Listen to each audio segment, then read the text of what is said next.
The head chef begins by questioning Woojin about what he had done this time. Woojin adopts a more serious tone, looks his boss in the eyes, and presents his dish, a ratatouille. His boss gets irritated by the fact that Woojin used yuzu instead of tomatoes in the ratatouille, but Woojin insists that he believes ratatouille pairs better with yuzu. After that, the chef tries to calm himself by taking a deep breath. Then he tells Woojin to stop making strange things in the kitchen and go back to chopping vegetables, as his knife skills were unparalleled. He finishes by telling Woojin to try to do better next time. Right after, he asks who will be next for evaluation. But suddenly, one of the employees starts yelling at the evaluator, calling him an insolent fool. He says that the evaluator should not dare to speak to the celestial demon in such a way and should bow his head and beg for forgiveness. Woojin reflects that, in his past, his servants would intervene like this and that his past culinary skills have no use in this world. It is revealed that in Woojin's past life, he was the celestial demon king who had conquered multiple planes. However, Woojin says that conquering the central plains was never his true interest. Woojin had prepared a dish of fried, spicy peppers. He made the dish as a way to thank the servant and reveals that he conquered the plains because they were interfering with his dream. The elders become uneasy at the sight of yet another bizarre dish from the celestial demon. Then it is revealed that Woojin's dream was to become the greatest chef in the Central Plains. Woojin was born in 2011, shortly after his parents died in a gate accident. The protagonist was taken in by his friend's parents, who, despite having their own child,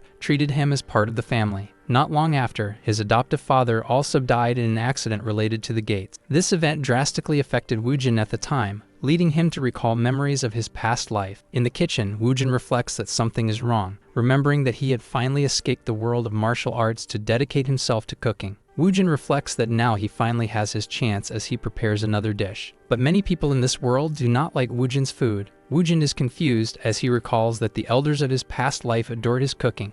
One of them even fainted. Now the protagonist is cooking sausages with vegetables. His adoptive brother, Seonho, arrives back home. Seonho notices a different smell upon entering. Then Seonho sees Woojin savoring the food he had just finished cooking. Suspicious, Seonho asks if Woojin was the one who made that dish. Woojin responds that he was and asks if Seonho would like to take a bite. Still hesitant, Seonho decides to take a bite, thinking that Woojin might have improved in cooking. Seonho was starving at the time, so he figured that anything would taste good, even Woojin's food. But as soon as he puts it in his mouth, he spits everything out. He thinks that if he had chewed even once, he would have died. He quickly runs to drink water, believing that the food was made with spoiled vegetables. Seonho looks to the side, alarmed. He notices a pack of cherries thrown on the table. Then he asks Woojin if he had used cherries in the dish. Woojin explains that he used cherries instead of sugar because they add a tart and refreshing flavor that sugar does not provide. Seonho says he understands and that he is going to take a shower, also telling Woojin to finish eating the rest of the food. Woojin reflects that it has been almost a year since his reincarnation and that, since then, he has dedicated his life to cooking, yet his food is disapproved of by the people of this land. He begins thinking of ways to improve his cooking so that they will accept his food. But when he tastes his meal again, he truly finds it delicious. While showering, Seonho is frustrated that Woojin used cherries in that dish, thinking that he must be crazy. He questions how it could taste so awful and wonders why Woojin insists on cooking like this. A bit thoughtful, Seonho reflects that Woojin's true talent is not in cooking. He recalls the night their parents were killed by a monster, when Woojin effortlessly defeated it. He realizes that Woojin must have awakened that day along with him, but Woojin was incomparably stronger than Seonho. Seonho comes to the conclusion that Woojin has reached S rank. He thinks that if Woojin became a hunter, he would become a legend and that they could hunt together to avenge their father. Suddenly, a mysterious girl appears, describing Woojin's dish. She says that this dish is the second most delicious thing she has ever seen. Woojin is surprised that it is not the first. The girl continues describing it. It was a simple dish of meat with vegetables and some kind of sauce. She says that the secret to elevating the dish to that level should be in the sauce. Woojin reflects that she understands cooking, and the girl asks if she can know the name of the dish. Woojin responds that the name of the dish is cherry soya,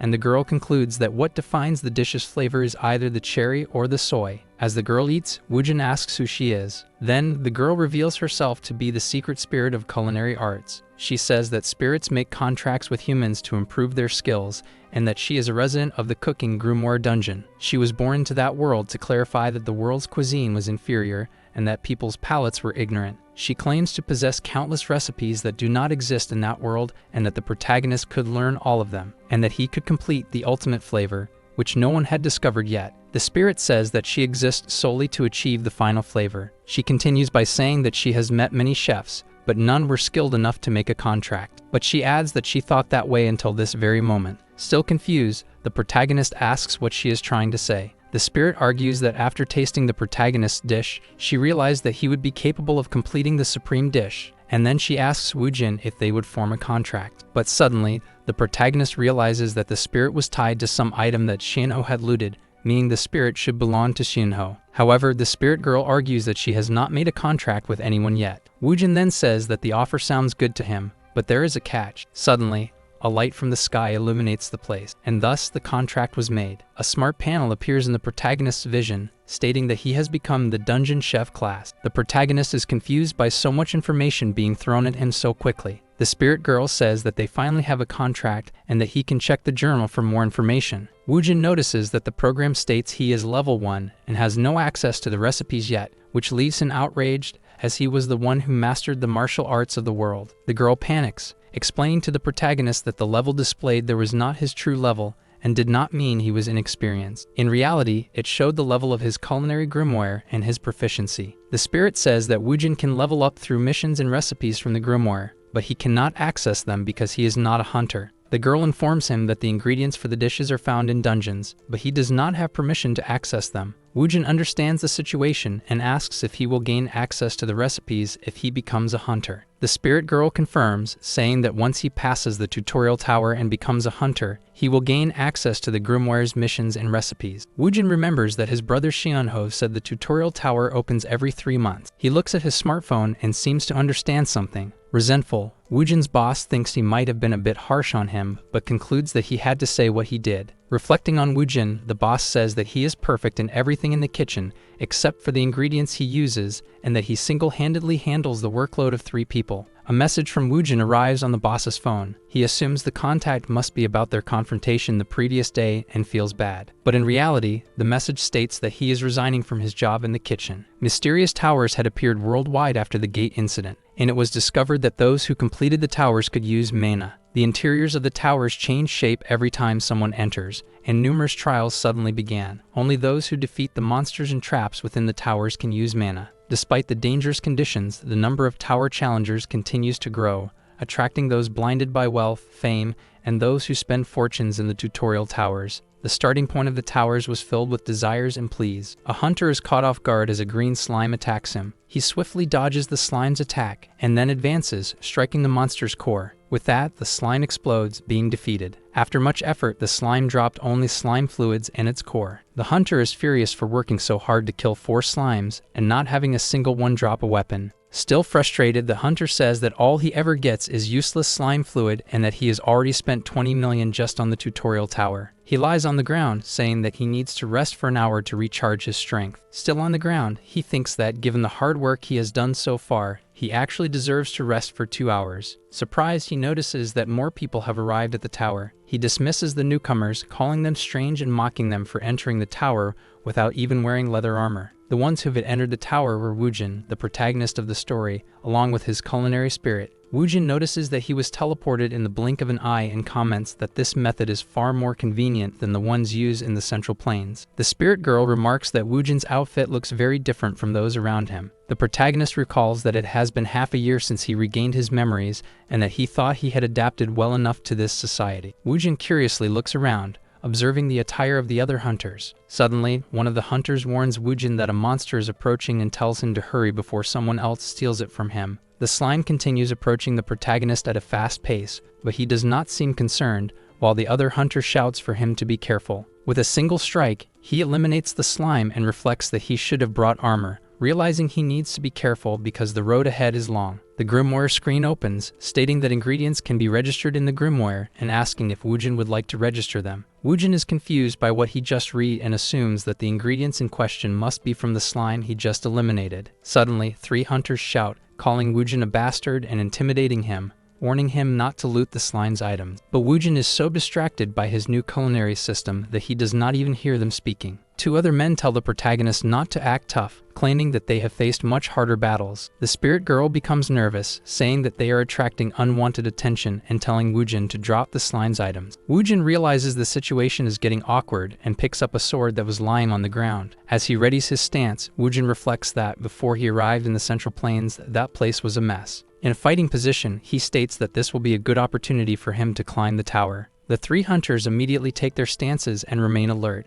One of them comments that it looks like Woojin wants to fight. He continues, saying that if they get injured, they can receive treatment outside, but their chances of climbing the tower will decrease. One of the hunters suggests retreating since they are unarmed, but their leader disagrees and decides to charge at Woojin. They tell Woojin that just because he has a sword does not make him special. He is still surrounded by all three of them. The protagonist remains unfazed in front of the hunters. Woojin thinks that, at the very least, these guys understand military combat strategy. Suddenly, one of the hunters attacks Woojin from behind using a wooden club, but with just one strike from his sword's hilt. Woojin knocks him down and disarms him. Frustrated, another hunter lunges at Woojin. Without much effort, Woojin evades his attack. The protagonist then uses the hunter's own weapon against him, sending him flying. Terrified, the last hunter freezes as Woojin approaches him. Woojin hurls a wooden club at the hunter, ending the fight with a single blow. The spirit girl is astonished by the protagonist's movements. Woojin remarks that if they were in the Central Plains, he would have broken the hunters' necks on the spot. With that, he continues on, reflecting that he must follow the laws of this world. Moving forward, Woojin asks the girl if only he can see the grimoire screen. The girl replies that all contractors can see each other's grimoires.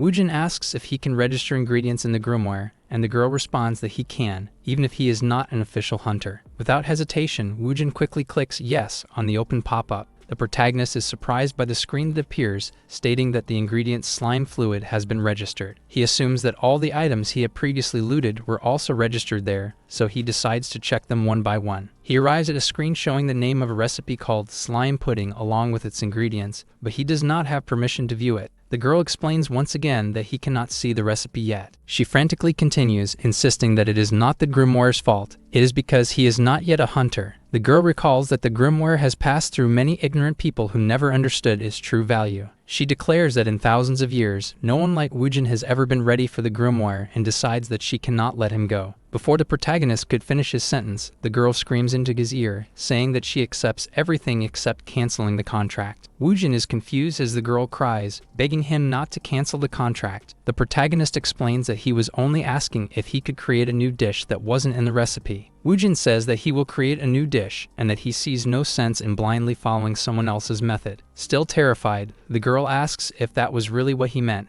and if he wasn't planning to cancel the contract, but Woojin says that he never even considered it. The girl thought Woojin was upset about not having access, but he tells her that he just isn't used to it and has no complaints. The girl says that she has seen many people over the years, but Woojin is the first to say he will cook without a recipe. Moving forward, the protagonist says that he will only know by trying. Woojin looks back, sensing a presence. He concludes that someone is following them and keeps moving forward. In the shadows, the man pursuing them seems to have noticed something. The man is surprised to see a grimoire spirit and wonders what a contractor would be doing in a tutorial tower. The protagonist opens a jar of slime fluid and dips his finger into it. Suddenly, he puts his finger in his mouth, tasting the slime, while the girl yells at him not to eat that. Panicking, she says that slimes have poison, not fatal, but enough to cause terrible stomach pain. Woojin ignores her and keeps chewing. The protagonist says he thought it would have a sweet taste and become cloying quickly, but instead it is bitter with a well-balanced spicy flavor. The girl wonders how he is fine after eating something poisonous,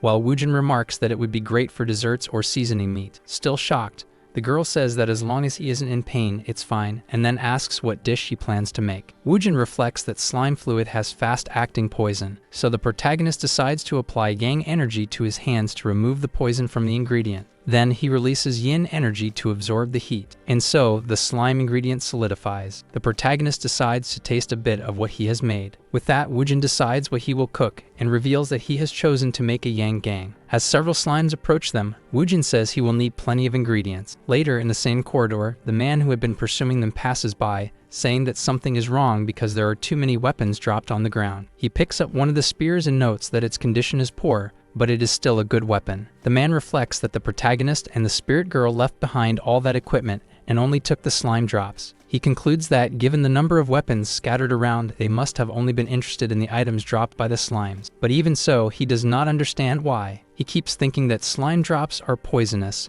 and there would be only one reason to collect them in the tutorial tower. He assumes that the tutorial tower is hiding some unknown piece of the puzzle. The man panics, saying that the future has already changed, and so he begins running in search of Woojin. He reflects that this grimoire contractor is a complete stranger and that he should have acted faster. After running for so long, he reaches a room. Still panting after arriving there, he spots Woojin and his grimoire spirit. Woojin notices that the man has entered the room and assumes that he was the one following him. As the two stare at each other, Woojin seems to already understand the situation. Woojin assumes that the man is after his grimoire spirit. The protagonist is curious about how the spirit is appearing before that man. The mysterious man continues to stare at Woojin with a suspicious gaze. He concludes that Woojin must have eliminated all the slimes in that room, given the items scattered across the floor. The man says he does not know which grimoire spirit is in Woojin's possession, but his relaxed attitude makes sense. He sees no logic in a low-level hunter having a legendary grimoire spirit with him, and that only a certain group of people would be capable of giving a grimoire to a beginner hunter. The man assumes that Woojin is acting with that particular group and senses Woojin's aura from afar. Then, the man decides to surrender, saying that he is only being cautious because someone appeared out of nowhere. He continues by saying that he does not want to fight but questions why he does not recognize this man, while also admitting that Woojin is extraordinary and could ruin his plans. Now that man has the goal of discovering why the protagonist is collecting slime items. Woojin relaxes and says that violence among the people of the tower is prohibited, but this rule is very superficial. Suddenly, the protagonist begins walking toward the mysterious man, making the man go on high alert, unsure of what Woojin intends to do. He prepares for combat and says he is certain that Woojin is with that particular group. But as Woojin gets closer to the man, he simply greets him and states his name. The mysterious man is surprised to see that Woojin has adopted a friendly attitude. The two exchange greetings, and the man introduces himself as Jo Seong-jun. Acting oblivious, the man asks Woojin if he saw what had happened earlier. The man explains that he found it strange to see slime equipment scattered throughout the labyrinth. He continues saying that people normally hunt slimes in the tutorial for their equipment drops, so he found it odd that someone would eliminate slimes without collecting the items. Woojin easily admits that he was the one who defeated all the slimes. The man is surprised that Woojin confessed so readily and begins reconsidering whether he is really part of the group he suspected. He states that the group in question is extremely secretive about their identities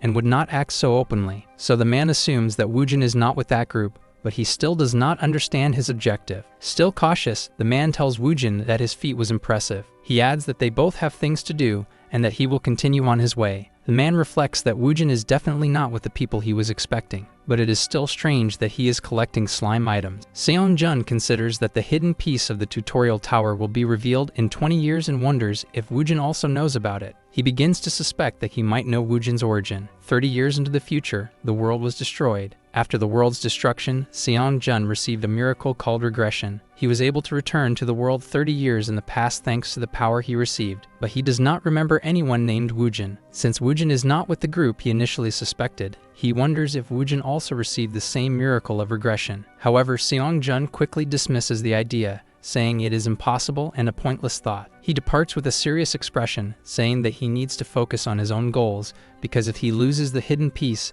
his plans for growth will collapse. Woojin remains in the room, watching Seong-jun and remarking that he is very cunning. He reflects that Seong-jun kept his distance until they shook hands and even concealed his reaction upon seeing the grimoire spirit. As the distance between them grows, Woojin ponders that Seong-jun might be someone like him. Many slimes have been eliminated during Woojin's time in the tower. He had finally gathered enough ingredients for his recipe. After clearing the entire room, he states that the level of cleanliness is good enough. Now he decides that he is ready to cook and tells the spirit girl, but she looks confused by Woojin's last statement. Woojin then asks for a pot, yet the girl still appears puzzled. He explains that he cannot cook with his bare hands and asks if, as the spirit of the culinary grimoire, she knows a way to cook inside the tower. Suddenly, the girl becomes excited as she remembers something important and begins casting a spell. Out of nowhere, she summons a pot, proudly stating that she can summon all the necessary cooking tools at any time. Woojin says that he will also need a spatula and a square mold, and that it would be great if the spatula were made of silicone. Now the protagonist is ready to start cooking. He declares that he will make a dish called Awakens, which is the best way to utilize the slime items he collected in the tower. The slime core was glowing too brightly, so Woojin plans to use it differently due to its texture. He explains that as long as the inner part does not mix with the slime fluid, he can use it to create patterns. As he cuts the slime core, he notes that it has a rubbery texture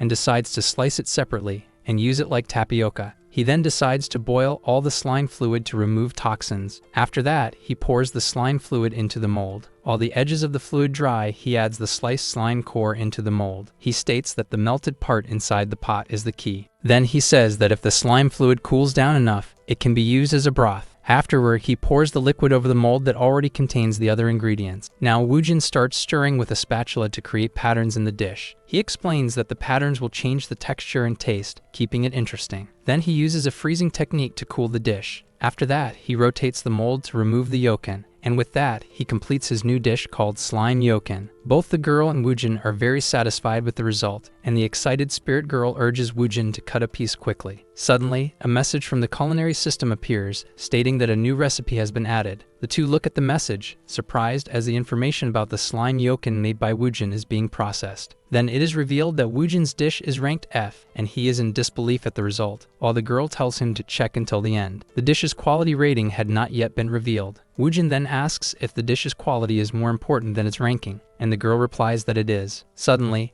a message appears stating that Woojin has leveled up. Many notification windows pop up for Woojin, but one catches his attention the most, the one that states his dish has an A-level quality rating. Another notification appears, saying that a recipe has been unlocked based on the objectives achieved. The girl congratulates Woojin, saying that an A-level quality rating is truly remarkable. Woojin is still skeptical that his dish turned out good despite its F-rank classification. The girl reminds him that he asked earlier about quality and overall ranking and says she will explain while they eat. Woojin says he doesn't mind and begins to cut a piece of the food, and then the girl quickly takes a bite of the slime yoken. The girl loves the protagonist's food, saying that it is unbelievably delicious and that making the contract was the best decision she ever made. She then begins explaining that the quality rating represents how delicious the food is. She says that an A-rank classification means it is truly a high-level gourmet dish. As for the overall ranking, it represents the difficulty of preparing the dish, and since slime yoken has a simple preparation process, it resulted in a lower rank. She continues by saying that the higher the quality and rank, the more points Woojin can earn,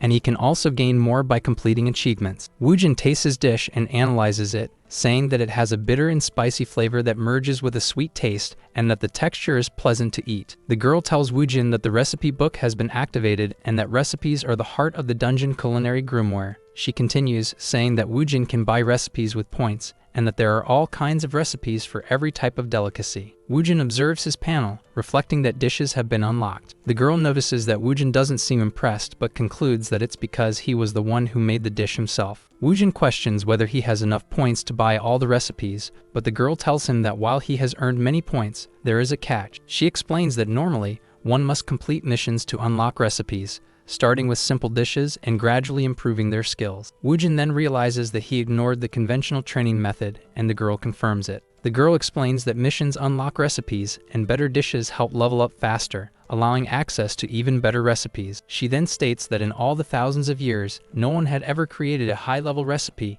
and reached level 4 in this way. Woojin understands that he leveled up and earned points by creating a recipe without completing missions, and the girl confirms, telling him that he can continue creating recipes. Woojin remembers that only hunters receive missions from the grimoire and thinks about clearing the area quickly to complete the tower, but then he recalls something. He remembers that the dungeon could be a great place to obtain unknown ingredients and that it would be a shame to leave right away. With that in mind, he decides that he will make more dishes, remembering that the tower will close in 2 weeks. Woojin reaches the second floor of the tower and gets caught in an arrow trap. Although it is not a major challenge, he notices that many things have changed on this floor. He notes that the traps have become more difficult and that the slimes had gained unique characteristics, making them harder to deal with. Those who wandered freely on the first floor must now focus more on surviving on the second floor, but this was not a great difficulty for Woojin. After all, he is someone who follows his own path. Woojin had already finished his battles and was now preparing another dish. He had made a red slime jelly with a B-level quality rating. As the girl enjoys the jelly, praising it and saying it was a brilliant idea that broke stereotypes,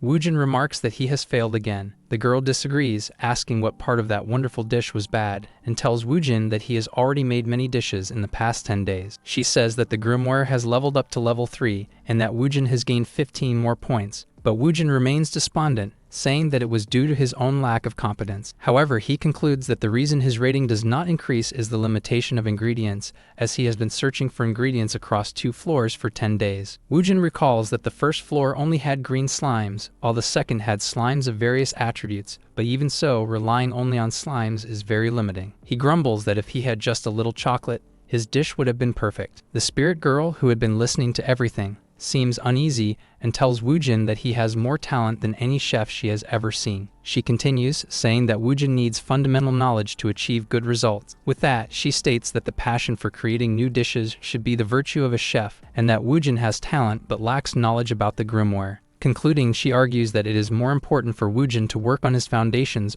by making existing recipes rather than creating new ones. Woojin reflects on what the girl said, realizes that she is right, and decides to start from step 1 by asking what they should do next. He finds a dish called King Slime Ice Cream and is surprised by the name, becoming interested. He decides to start making this dish that caught his attention, checking its ingredients. He recalls that he has not seen any monster resembling a king slime in this tower and wonders if he should leave the tower. But before he can act, it is revealed that the king slime is on the 3rd floor of the tower. He celebrates, realizing that he has already discovered the entrance to the 3rd floor and that things are going well. Woojin and the spirit girl then begin heading toward the 3rd floor of the tower, with their target being the king slime. It has been 10 days since Woojin entered the portal, and in the city of Seoul, where the portal is located, reporters have surrounded the area. That day was when those who completed the 3rd floor would emerge from the portal. 2 citizens watching the scene comment that those coming out that day have already been claimed by guilds and that they are just waiting for a guild to fail. They wonder who will exit the portal first, and suddenly, someone steps out. The person emerging is Bak Seol-ha,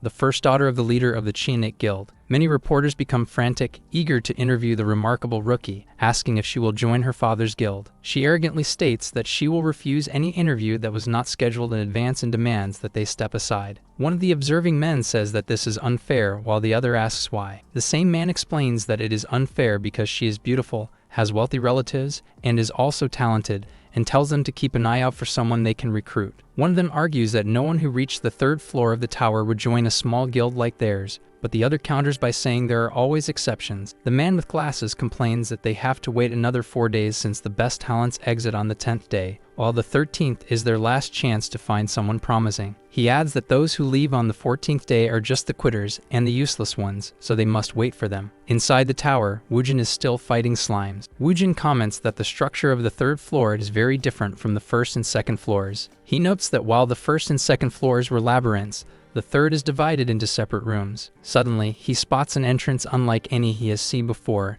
and assumes it must be a special room. Woojin begins walking toward the unfamiliar door, and as he steps through it, he finds himself in a forest filled with trees and vegetation. He is amazed to see a forest inside the tower. The spirit girl wonders if they have left the tower and gone outside, but she is not sure. Woojin states that it does not seem to be the outside world, as he spots slimes ahead. Further in, he sees an altar dedicated to a slime. Suddenly, his culinary system beeps, announcing that a special ingredient has been detected and that unlocking the recipe requires 20 points. Now, Woojin is certain that the king slime is there and confirms the mission. He remarks that this system has even more convenient features than he initially thought. Woojin senses a presence approaching from behind. Standing there is Seong-jun, who has just arrived. Seong-jun comments that it took him longer than he wanted to get there and still suspicious, suspects that Woojin came alone for the unknown hidden piece. Woojin greets him with a smile, saying that Seong-jun has reached the 3rd floor. Seong-jun says that the tutorial tower can only be completed once, so he wanted to go all the way to the end, and adds that Woojin is impressive for having made it this far as well. Woojin says that there is something in this room that he needs to secure, and at that moment, Seong-jun is certain that he was right. Seong-jun believes that Woojin is also after the unknown piece. He says that he is exhausted from the entire journey and needs to rest for a bit, but his true intention is to observe Woojin. The spirit girl asks Woojin if he is going to summon the Slime King right now, but he replies that he has too few ingredients and needs to hunt more slime. Seong-jun, who is watching, realizes that Woojin is hunting more slimes in order to summon the Slime King. The system displays that Woojin will need 200 slime fluids and 200 slime cores to summon the king. With only 4 days left before the tower closes, Seong-jun decides to monitor Woojin and then monopolize the boss when the time comes. On the 12th day since entering the portal, Woojin is hunting slimes. Woojin has no difficulty eliminating the slimes and manages to collect a lot of items, but Seong-jun is lurking, observing Woojin's every move. Woojin continues to eliminate every slime he encounters in the forest while still being watched. The process repeats, and soon, the 13th day arrives.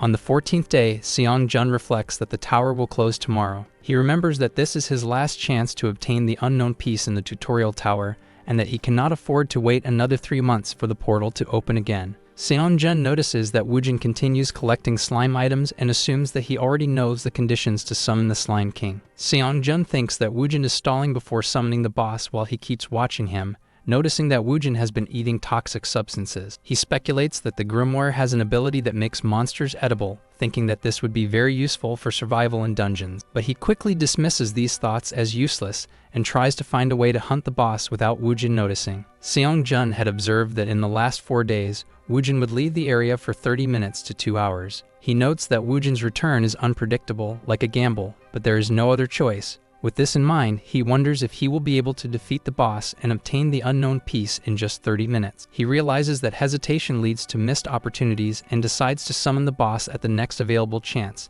now that he has all the necessary materials. As soon as Woojin leaves the area, Seong-jun moves in to summon the boss. Standing before the altar, he places all the required slime items onto it. He waits anxiously for the boss's summoning, still feeling uneasy. Suddenly, a light from the sky illuminates the entire altar, and in an instant, the Slime King appears, a black-colored slime wearing a crown. It makes its first attack by bouncing off the ground, destroying the entire surrounding area. The dust thrown into the air disorients Seong-jun. At that moment, the Slime King launches its first attack directly at Seong-jun. Woojin, who was walking elsewhere, suddenly stops, and the spirit girl finds it strange. With a serious expression, he says that he needs to return to the altar immediately. The battle is already intense, and the Slime King attempts to strike Seong-jun, but he easily dodges the attack. Seong-jun prepares to counterattack and charges forward, striking the slime with his spear. With this attack, he pierces a hole through the slime's chest, and the monster seems to have felt some pain. Seong-jun then thinks that his attack is working. He reflects that it has been half a year since he returned from the future,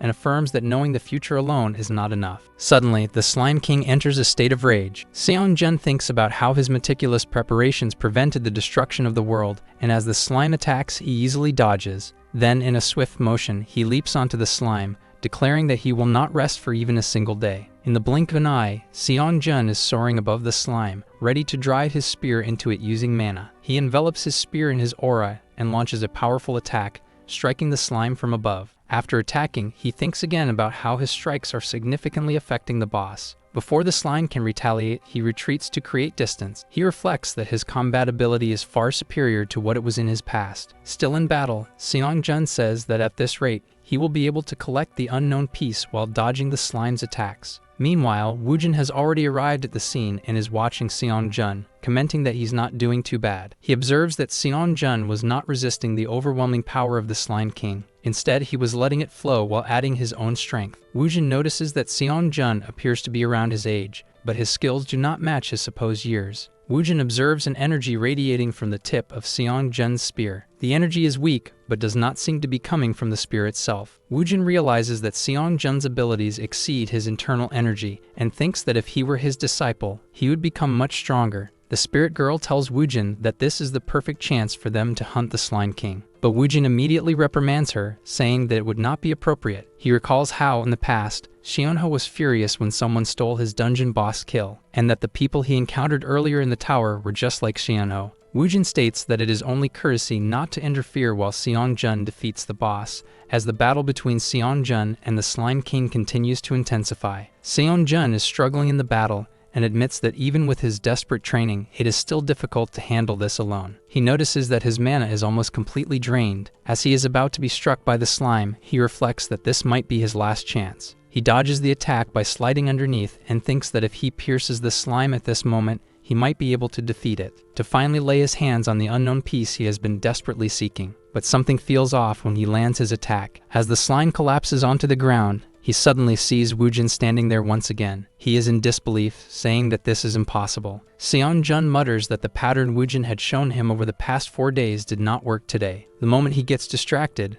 the Slime King lands a devastating blow, sending Seong-jun flying. He crashes into the trunk of a tree. Lying on the ground, Seong-jun groans, saying that he missed his attack because he paid attention to Woojin. He states that his wound is too severe for him to get up again. Frustrated, he admits that despite everything, he is still just pathetic, a failure. He laughs bitterly, thinking how foolish he was to believe he could change the future. Just because he returned to the past, he thought he was being arrogant. It seems that Seong-jun had lost someone important to him in his painful future. Back in the present, Seong-jun has not given up. He grits his teeth and tries to stand. As he struggles to rise, he declares that it does not matter if he is arrogant or a failure. If he thinks that way, he will never change what happened in the future. He reflects on how many times he has been on the brink of destruction and how much he regrets all of them. He now realizes that if he had pushed harder with determination. Feeling renewed, he declares that he will not repeat his past mistakes. Seong-jun awakens with fury, ready to burn his life force to defeat the monster, determined that he cannot give up. As he channels energy to the tip of his spear, he states that if he loses to something like this, he will never be able to change the future,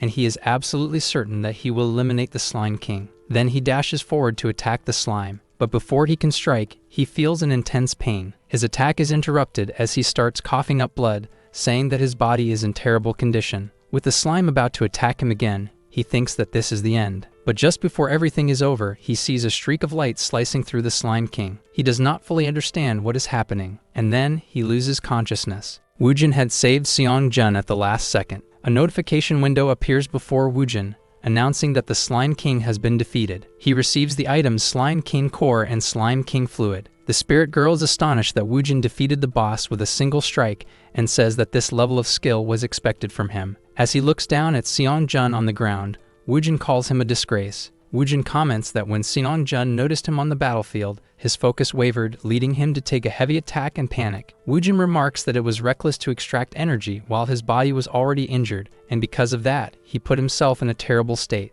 But even in that condition, he still had the ability to escape. Woojin then concludes that Seong-jun was after the Slime King's cue. Knowing that Seong-jun can hear him, Woojin states that if he had not intervened, Seong-jun would have died. Then Woojin declares that he will take the cue as compensation for saving him. After defeating the Slime King, Woojin admits that he is truly curious about the taste of the Slime King. As soon as he takes a bite of the slime, he is shocked by the flavor. He remarks that despite its intense sourness, it has a sweet taste and a smooth texture, making it truly delicious, just like durian, the celestial fruit. After tasting the slime, he says that it wasn't a boss for nothing, that he couldn't resist, and that he had to cook at that moment. He starts organizing his thoughts and deciding what to do. Looking at the recipe, he expects something special since it involves an ingredient from the Slime King, but he finds the methods too ordinary and feels like something is missing. The spirit girl quickly assures him that there is nothing wrong with the recipe. After hearing that, Woojin says that if she insists, he will follow the recipe as instructed. First, he begins by boiling the slime fluid to add a sweet flavor. Then he freezes the slime cubes to crush them into powder afterward. He envelops the slime cube using a technique called Black Abyss. Once surrounded by this dark aura, the cube is completely destroyed within it, finally grinding it down. Woojin reflects that this martial art was originally created for this purpose, but on the Central Plains, it had harmed many people. After that, he adds the ground cubes to the original fluid. Then he starts mixing everything with a spatula. He notices that the viscosity is remarkable, enhanced when he added the ground fluid, making the result fascinating. He states that, according to the recipe, this applies to all slime. He realizes that this wasn't the way he had previously melted the cubes and reflects that the shelf life of ingredients varies greatly depending on the cooking method. He finds all of this interesting and finishes the dish, and thus the Slime King ice cream is complete. His system identifies it as an E+ ranked dish with A-level quality. Woojin's system notifies him that he has gained experience, unlocked many achievements, and leveled up significantly. After finishing the dish, he declares that it is complete and that they should taste it. The spirit girl agrees. Just as they are about to taste the ice cream, they hear a groan. Seong-jun had woken up from his sleep. Upon waking, he asks how long he was unconscious. Seong-jun reflects that his mana has not fully recovered yet and that he got up much earlier than expected. He says that his whole body feels like it's on fire. He notices that some of his ribs are broken, but he can still move. He sees Woojin in front of him, doing something curious. Seong-jun affirms that he wasn't mistaken, recalling Woojin defeating the Slime King before he passed out. He notices that Woojin is holding something in his hands. It's the unknown piece. Seong-jun admits that he was too careless, and so Woojin obtained the unknown piece from the tutorial tower, the piece that appears only once and will not appear again. Seon-jun laments the failure of his plans and considers hiding the piece, even thinking about ambushing Woojin while he was occupied with the slime. He reflects on the opportunities lost because of Woojin but decides that there's no point in dwelling on it and calms himself, remembering that not everything is lost. He concludes that Woojin won't share the unknown piece, so he will have to take it by force. At that moment, he gathers his strength and tries to stand up to seize the unknown piece. But before he can do anything, Woojin offers him a taste of the ice cream. Seon-jun is perplexed and remains silent, truly confused by the situation. Woojin tells him that he should have some as well since he must be very exhausted. Seon-jun thanks him and wonders why Woojin would be sharing with him. He thinks that this is a golden opportunity and decides to take advantage of it. He doesn't understand why Woojin is giving him this, but he assumes it must be fine as long as they don't kill each other in the tutorial tower. As soon as he takes a bite of the ice cream, it feels like his mind explodes. He questions whether Woojin is truly a culinary grimoire contractor and wonders what kind of hellish flavor this is. He asks himself if this is really edible, if this is actually food. He truly does not understand, saying that the grimoire spirit isn't human, so it makes sense. But this guy is human. How is he able to eat this? Yet he keeps eating, deciding that since this is the unknown piece, he must consume it for the sake of future peace. He takes another spoonful of the ice cream, telling himself to endure it and push through. As soon as he swallows the ice cream, a system window opens for him. The system states that by consuming the Slime King ice cream, he has been imbued with the pure energy of the slime and that his abilities have increased. His mana has risen by 5. He is in shock, saying that he has never heard of unknown pieces enhancing abilities. He realizes that the grimoire grants stat boosts through food. Then Woojin calls out to Seon-jun, who is still confused. He asks him if he liked the food. Seon-jun reflects that the ingredient was a monster and concludes that Woojin must have done his best. He then says that it was actually delicious. Woojin asks if he is being serious. After that, Seon-jun thanks Woojin for saving him earlier. But as he looks at Woojin, he feels a strange sensation. He says that now he is certain of it. He realizes that he needs to escape at that very moment. He is absolutely sure that if he does not run now,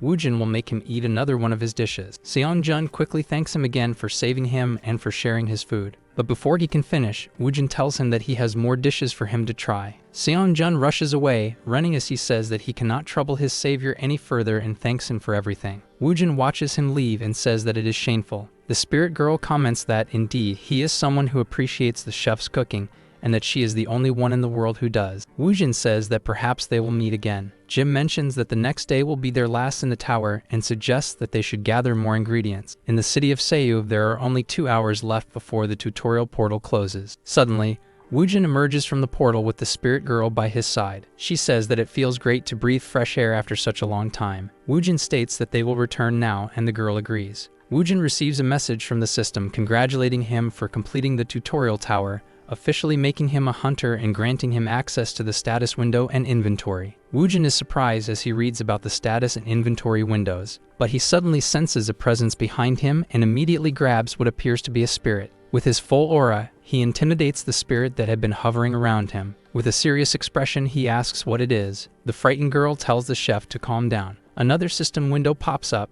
asking Woojin if he would like to check the instructions on how to use the inventory and status window. He wonders what would happen if he declined. Thinking it through, he makes up his mind and decides to accept. Suddenly, the spirit begins merging into his body, and Woojin finds it fascinating. He realizes that he can open both the status and inventory windows just by thinking about them, and that he can freely check his stats and store or retrieve items. Displayed there are quests, daily missions that require him to cook in a dungeon and serve food to another person. Woojin comments that this is much simpler than he expected, and the spirit girl confirms that those are the daily missions. Woojin reflects that cooking is not a problem since he does it all the time, but the real issue is serving food to others. He says that if the situation gets worse, he will have to force Xion-ho to eat the dish. Suddenly, a voice calls out to Woojin, addressing him as Brat, and scolding him for daring to enter the portal without informing him. The man speaking is Xion-ho, who says that he has been waiting all day for Woojin. Woojin is surprised and wonders why Xion-ho is even there. Xion-ho explains that he is there to take Woojin back and congratulates him for reaching the 3rd floor. But without wasting time, Xion-ho gets straight to the point. He asks Woojin to join his guild. The scene cuts, and Woojin and the spirit girl are walking together when the girl remarks that they have arrived. She is amazed by the structure of the Hunter Academy. Woojin, also surprised by the place, confirms that this is the academy. On the way home, Woojin and Seonho argue about joining the guild. Woojin claims that he does not have enough skills, but Seonho doubts that he only cleared the first floor. Seonho recommends Woojin for the guild, saying that if he passes the practical test, he can join the same guild as him, and that sounds like a great opportunity. Even so, Woojin refuses, and Seonho becomes visibly frustrated. Seonho tries to convince Woojin by offering benefits, equipment, special schedules tailored to his skills, and questions why he is rejecting it. Woojin responds that this is exactly why he is refusing, which deeply frustrates Seonho. Woojin then reveals that he became a hunter to improve his culinary skills, shocking Seonho. Seonho questions if Woojin abandoned his dream of becoming a chef when he entered the tower. Woojin firmly states that he would never do that. Seonho exclaims that Woojin will regret this deeply if he keeps acting this way. They both stop walking, and Woojin asks why. Seonho reveals that if Woojin does not register with a guild within a week,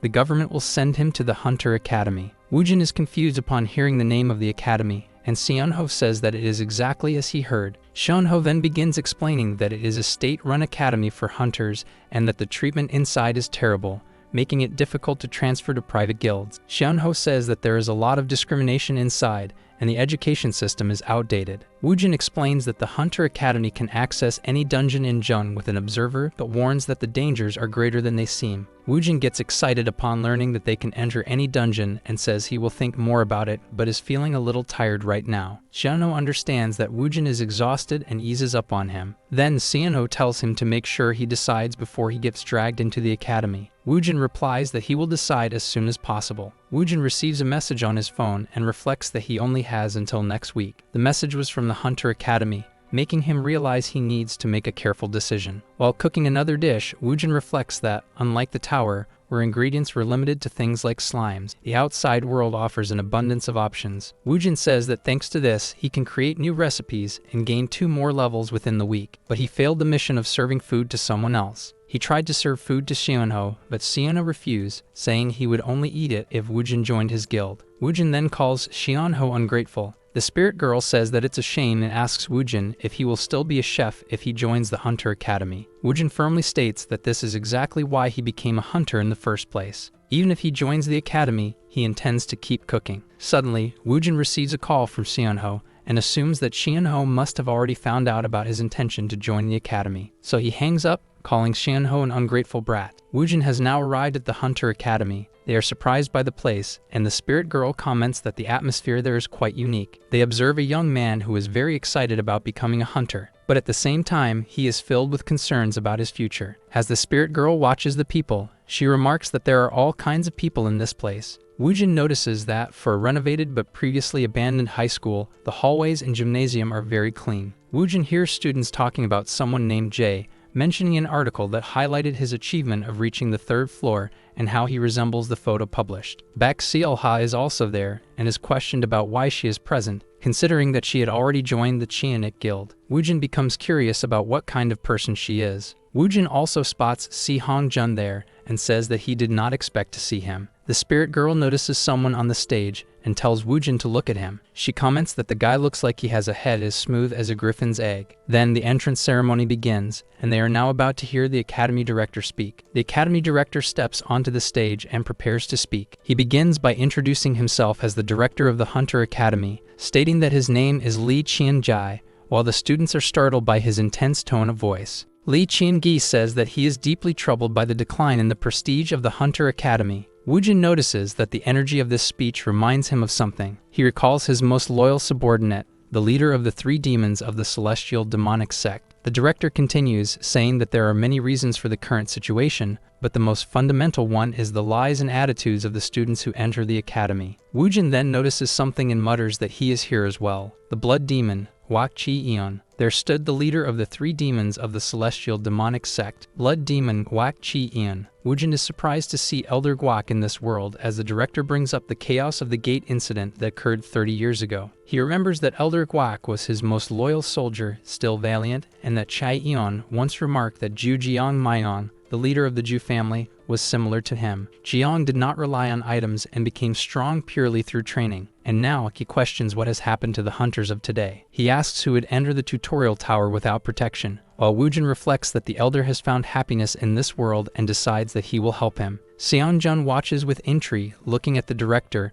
and admitting that no matter how much he tries, he cannot remember who he is. He says that that guy had single-handedly subdued B-rank monsters, and that Lee Chien-gae was there during the gate incident. He says that after researching on HunterNet, he found that Lee Chien-gae's words were true. Seon-jun reflects that with that level of skill, why did he become just an academy director? Seon-jun reflects that before the regression, the academy director was not Lee Chae-young-ji, and that he wouldn't forget something so fundamental. Seon-jun then concludes that he needs to find the other changes caused by his regression, and that's why he came to the academy. With a serious expression on his face, he says that this was just the beginning. He says that he needs to investigate what happened due to his regression. Suddenly, a teacher was instructing students on how to punch, saying that they needed to attack the mannequin with full force, and that once the attack was over, the points would appear in front of them. He concludes by saying that this was just a test to assess the students' levels and that he would explain the academy's rules after the test ended. The teacher continues, saying that those who use weapons could practice with the weapons on the left,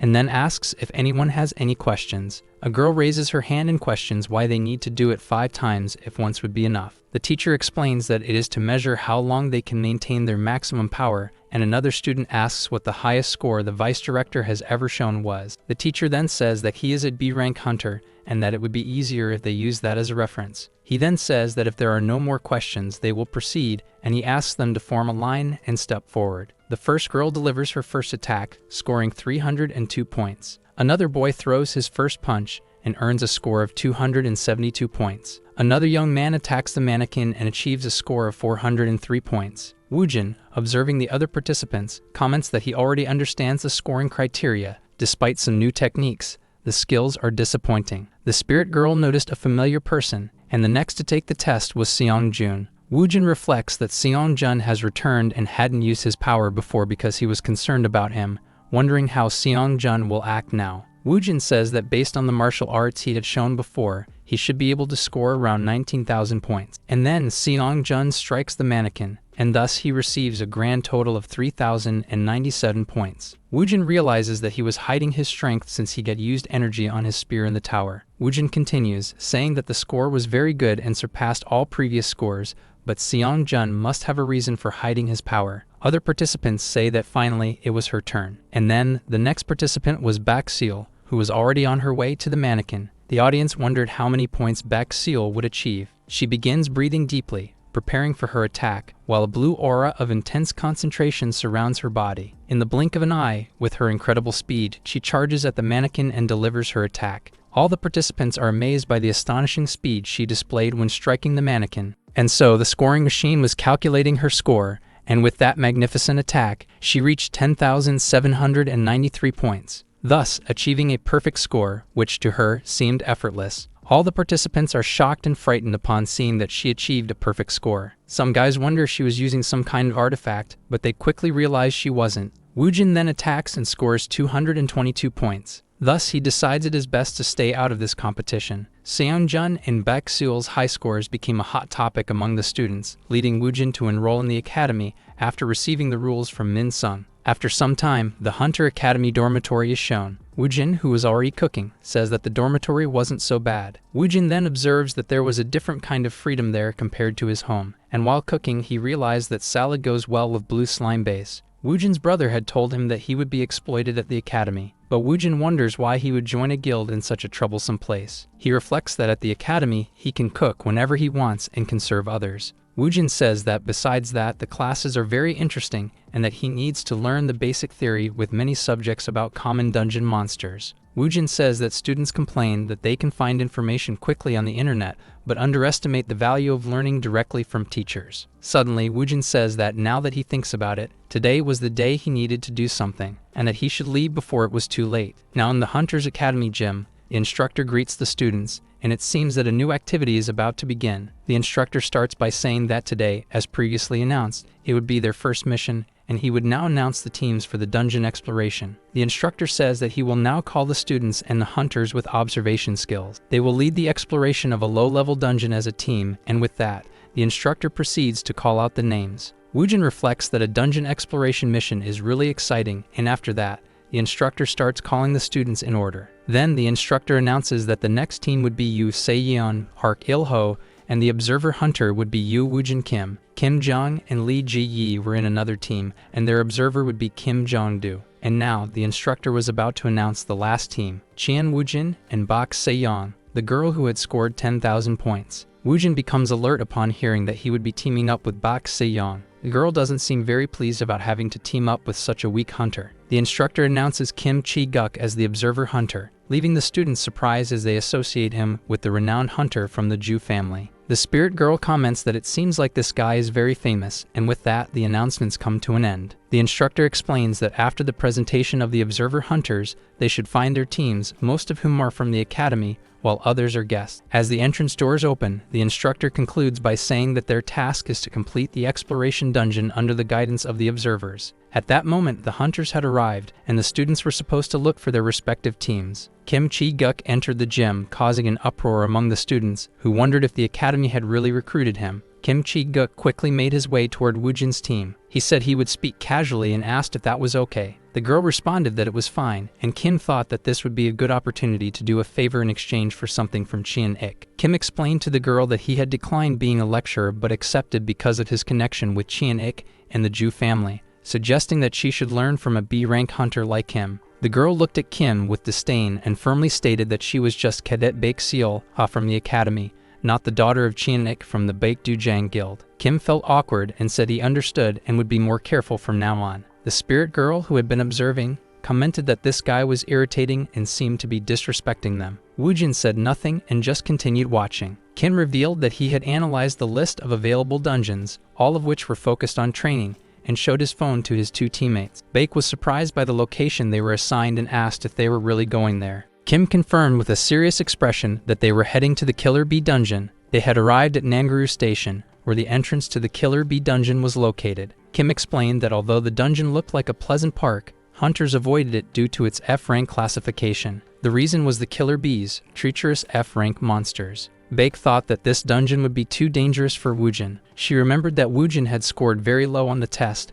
and that he wasn't very skilled with a sword. She approached Woojin, saying that the Killer Bee dungeon was too dangerous and suggesting that they should perhaps talk to Hunter Chaeguk. But before anything else, Kim stated that as a B-rank hunter, his presence alone meant they wouldn't have any problems, and then he tried to remember the other participant's name. Woojin introduced himself, and the two exchanged greetings. Kim continued, saying that it wouldn't be right to underestimate Woojin as he had passed through the tower, concluding that he must have some ability to protect himself. Woojin didn't react, simply listening to the conversation. Kim commented that other guilds were sending their rookies to low-level dungeons, making them overcrowded and unsuitable for proper training. Woojin reflected that the other dungeons were too easy, so only Seol Ho would end up fighting, and he wouldn't have the chance to show his skills. Kim said that they wanted them to get the most out of this training, so he concluded that unless a boss or a C-rank or higher monster appeared, they wouldn't have any problems. However, he added that this dungeon was known for not having a boss, so there was no need to worry. With that, he asks if they have no objections, would they enter now? Baek says nothing but thinks that in this case it was fine. The spirit girl was very irritated by the way Kim spoke. Now inside the dungeon, Kim says that before they start practicing, they will discuss insect-type monsters. He says that insect-type monsters have a common poison,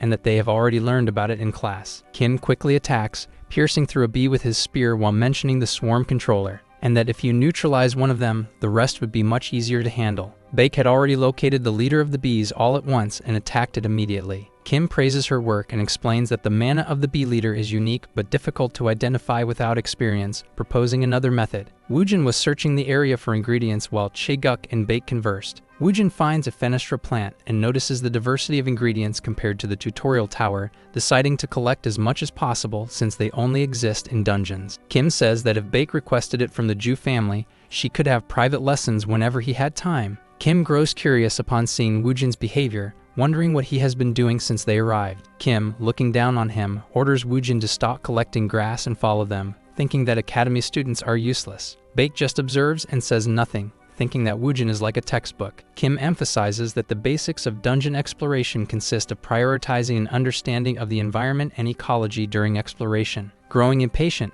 Kim scolds Woojin, ordering him to stop collecting and join the group, questioning why he is exploring a dungeon that has already been investigated. The spirit girl becomes irritated, calling Kim an annoying idiot and questioning how he dared to interrupt the sacred moment of the chief collecting ingredients. Kim, already tired of yelling at Woojin, tells Seol Ha to follow him, leaving Woojin behind. Suddenly, Woojin had acquired a recipe called killer bee honey, and one of its ingredients was the honeycomb jelly of an assassin bee. Woojin says that they had been inside the dungeon for 10 minutes, but he had not seen a single honeycomb jelly. He reflects that even though assassin bees are huge, their behavior should not be different from normal bees. Kim and Baek were fighting against the bees, and at that moment, Kim tells Baek not to overdo it because she cannot get injured. Woojin, while searching for the honeycomb jelly, states that he needs to explore this place and explains that staying with the group hinders his ingredient collection. He distances himself from the group, saying that they are skilled and would not be in danger without him. They had already eliminated 15 bees, but they kept coming without giving them a break. Baek says that even though they neutralized the bee leader,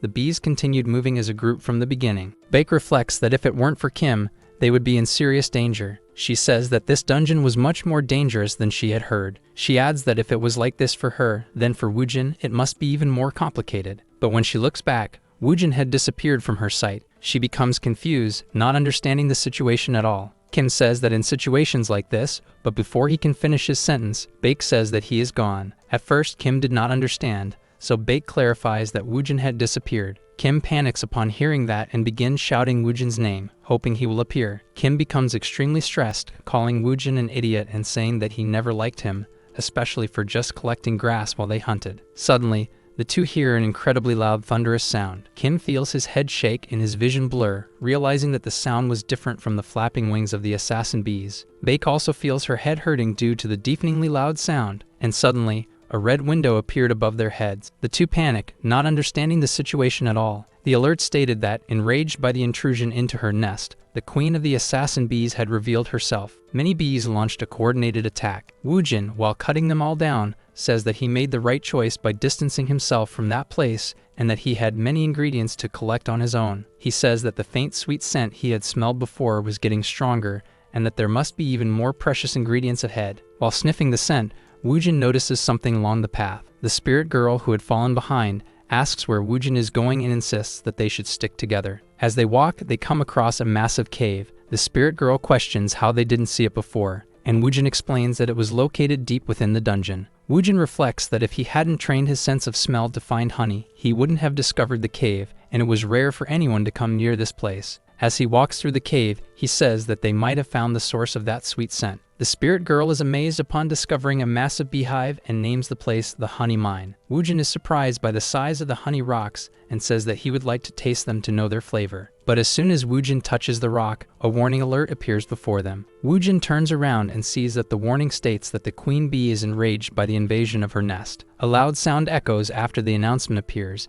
and Woojin thinks it came from outside the cave. Chiguk and Baek are running, while Chiguk says that he didn't expect things to go wrong like this. He grumbles that if he had known this would happen, he would have brought a tracker from the academy. Chiguk grows fearful at the thought that if he leaves the dungeon without one of the cadets, all his efforts to be recognized as part of the Ju family will be wasted. Baek, in desperation, suggests that they should split up to search faster, but the instructor says it's pointless. While dealing with the bees, the instructor continues saying that if she were to disappear, they would be in much greater trouble. The instructor then tells Baek that she should know in situations like this, splitting up is far more dangerous. Baek acknowledges his words, but suddenly, the instructor tells them to stop and hide. They hear a very strange noise coming from ahead but remain quiet, until the queen bee, a C-rank boss, is revealed. The instructor immediately panics and says that, without a doubt, this is a dungeon boss. But why would a boss be in an F-rank dungeon where there shouldn't be one? He adds that defeating a C-rank boss with cadets who have just become hunters would be impossible, and that he would need at least 3 B-rank hunters. He becomes frantic, remembering that after 6 hours from the boss's appearance, the dungeon will completely close, leaving only 2 options: escape or die. The instructor supposes that if he resolves this problem, Chi and Ik might reward him, so he tries to calm himself down. They comment that the boss hasn't noticed them yet, so it would be best to retreat, but before they can do so, they realize that the queen bee has already sensed their presence. Before they can react, the queen bee is already hovering over them. and suddenly, it begins its aerial attack while Chiguk tells Baek to retreat. The instructor comes up with the idea of using the geographical advantage in their favor, using the large trees to hide so they won't be easily detected. While being attacked, he says that he will buy time and that Baek should return and prepare herself. Chiguk is shocked by the bee's attack as it effortlessly cuts through all the trees. He says that it is much stronger than he expected and realizes that he will have to use his special technique, the spiral spear first form. He then charges forward, launching a series of fierce spear attacks. After this ferocious assault, the instructor realizes that all his efforts only managed to crack the bee's outer shell and tells Baek to run. Baek hesitates to flee, but the instructor insists that she leave while he holds off the bee. However, suddenly, Baek returns, saying that her father told her to never turn her back on an enemy, and so she declares that she will fight as well. The instructor loses his composure, shouting that she doesn't understand the situation. He warns her that this is a C-rank boss and that she should be careful about what comes next. Suddenly, the bee launches another extremely fast attack, but the instructor barely manages to dodge it. However, as soon as he dodges, he realizes that Seol-ha won't be able to evade it. Seol-ha charges at the bee and strikes with her sword. After Bak's attack, she reflects that she can protect herself for a while, but her attack had no effect at all, not even leaving a scratch. The instructor says it would be best if they divided their roles. While Baek distracts the bee, he will finish the attack with his spiral spear. Knowing they can't prolong the battle, he decides to end the boss with one powerful attack before his stamina runs out, planning to destroy its exterior in one blow. Thus, they launch their attack, using all their mana, saying that this would be their only chance. Baek runs ahead, drawing the bee's attention and dodging its attack. Then the bee starts chasing Baek,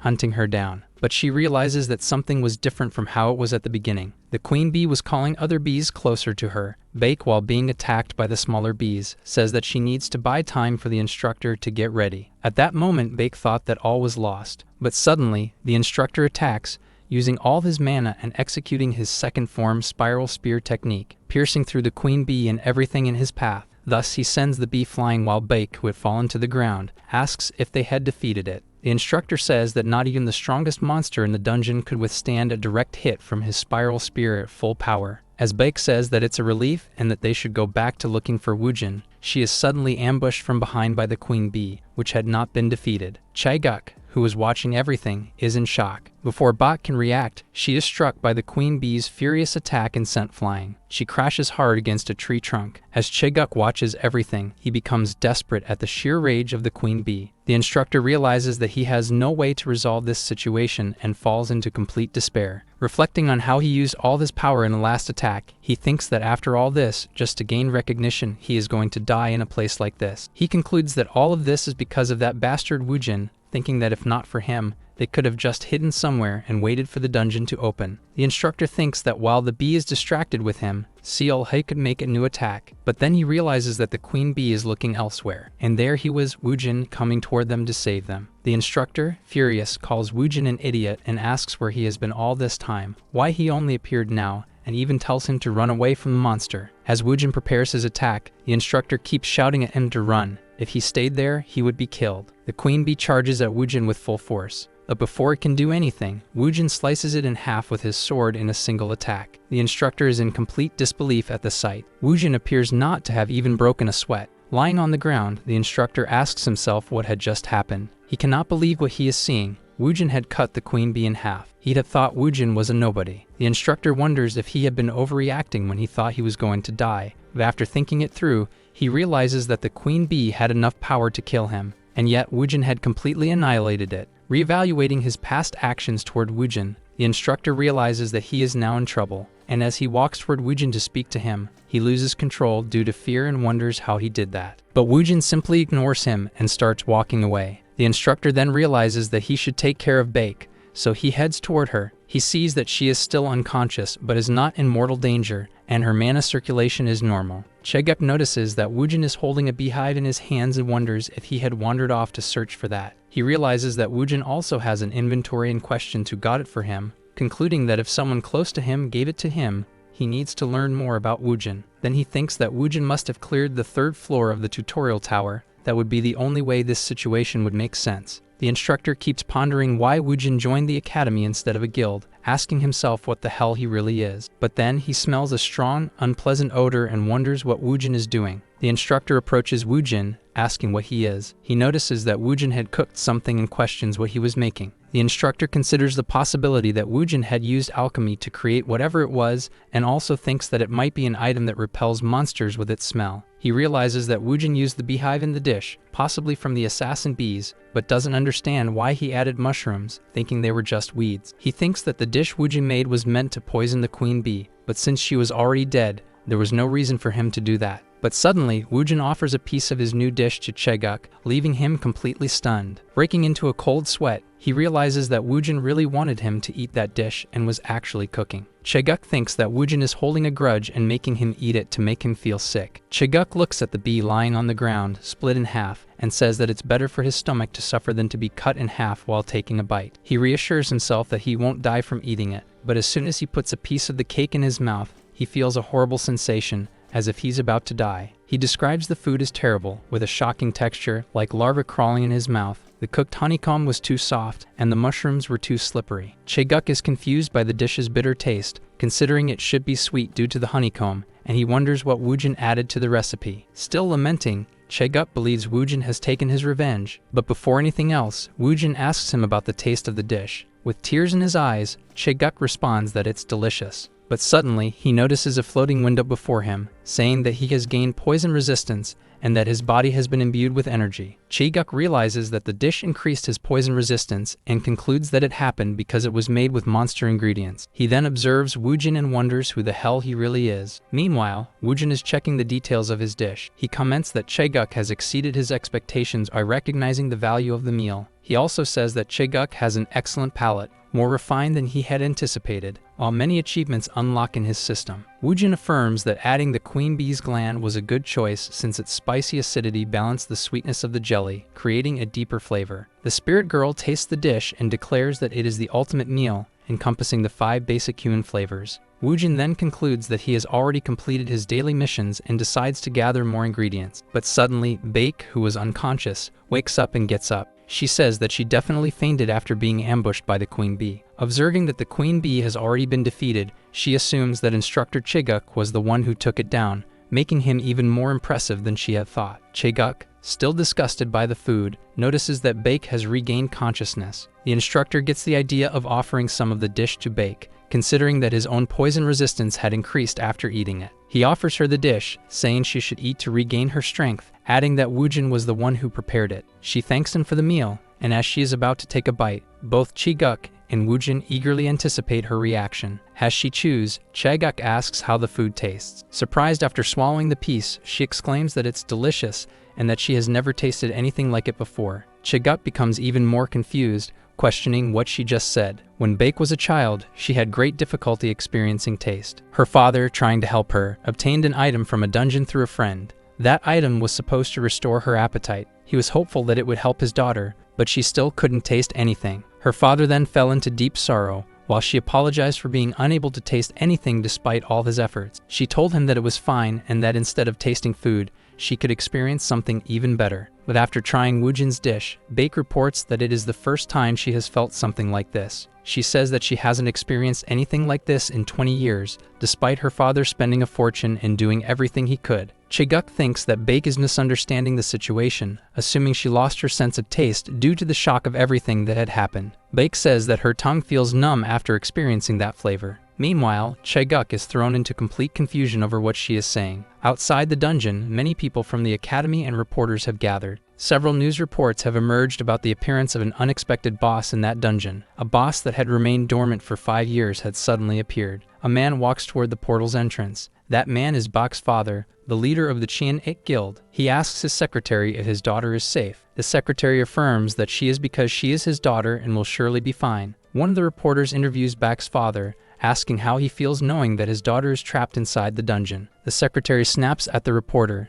saying how dare he ask such a rude question. Realizing that this is a highly delicate situation, the reporter turns off his recorder. Baek's father was not pleased at all with the reporter's attitude, calling him an insolent fool, a worthless fool. The secretary told the guild leader to calm down, reminding him that many eyes were on them and that he should consider the guild's image. Suddenly, the portal's entry restriction was lifted, and it seemed like someone was coming out of it. The secretary and the guild leader focused their attention on the portal as the guild leader moved closer to it. And then, emerging from the portal were Baek Seol-ha, Kim, Chaeguk, and Woojin, all three safe and sound. The guild leader hugged his daughter, saying it was a miracle, while the crowd was astonished that a C-rank boss had been defeated by a B-rank hunter and 2 students. People noticed the item in Chae-guk's hand and affirmed that it was a trophy obtained by defeating the boss. Weapons and artifacts are classified into 5 categories: common, rare, unique, epic, and legendary. Chae-guk reflected that in Korea, the number of people possessing legendary items could be counted on one hand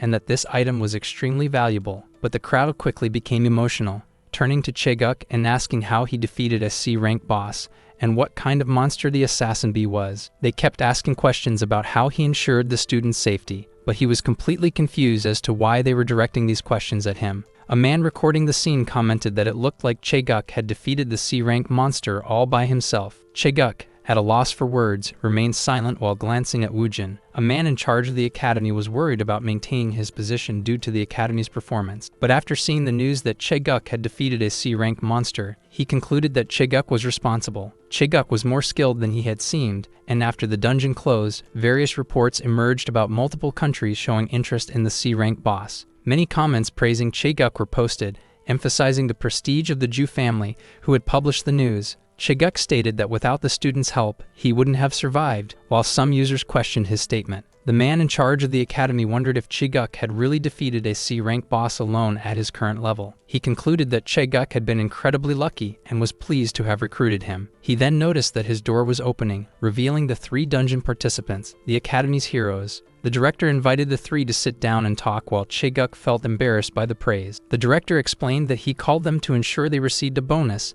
and also because he wanted to hear what had happened inside the dungeon. Chae-guk began by saying that, as he had stated in his report, it would have been extremely difficult without Woojin and Bak's help. Chae-guk wanted to approach the topic calmly and initially thought it was just a typical F-rank dungeon. Then he started recounting the events inside. Woojin listened with complete boredom. After hearing everything, the director found the situation very peculiar. Chae-guk continued, saying that this time he was there to accompany them, allowing them to clear the dungeon, but they needed to prepare for future anomalies. The director noticed that the student named Woojin seemed very familiar to him. He commented that Woojin's energy felt familiar and that he had been recommending strange food to students. But suddenly, the director realized that Woojin was the sect leader. The director couldn't hide his shocked expression and was immediately questioned about what was wrong. Chae-guk was confused and asked if there was a problem. Regaining his composure, the director said that he had spoken enough and that they should rest now. But he was still utterly astonished that the sect leader was there. As they left, Bake praised everyone's efforts in the dungeon,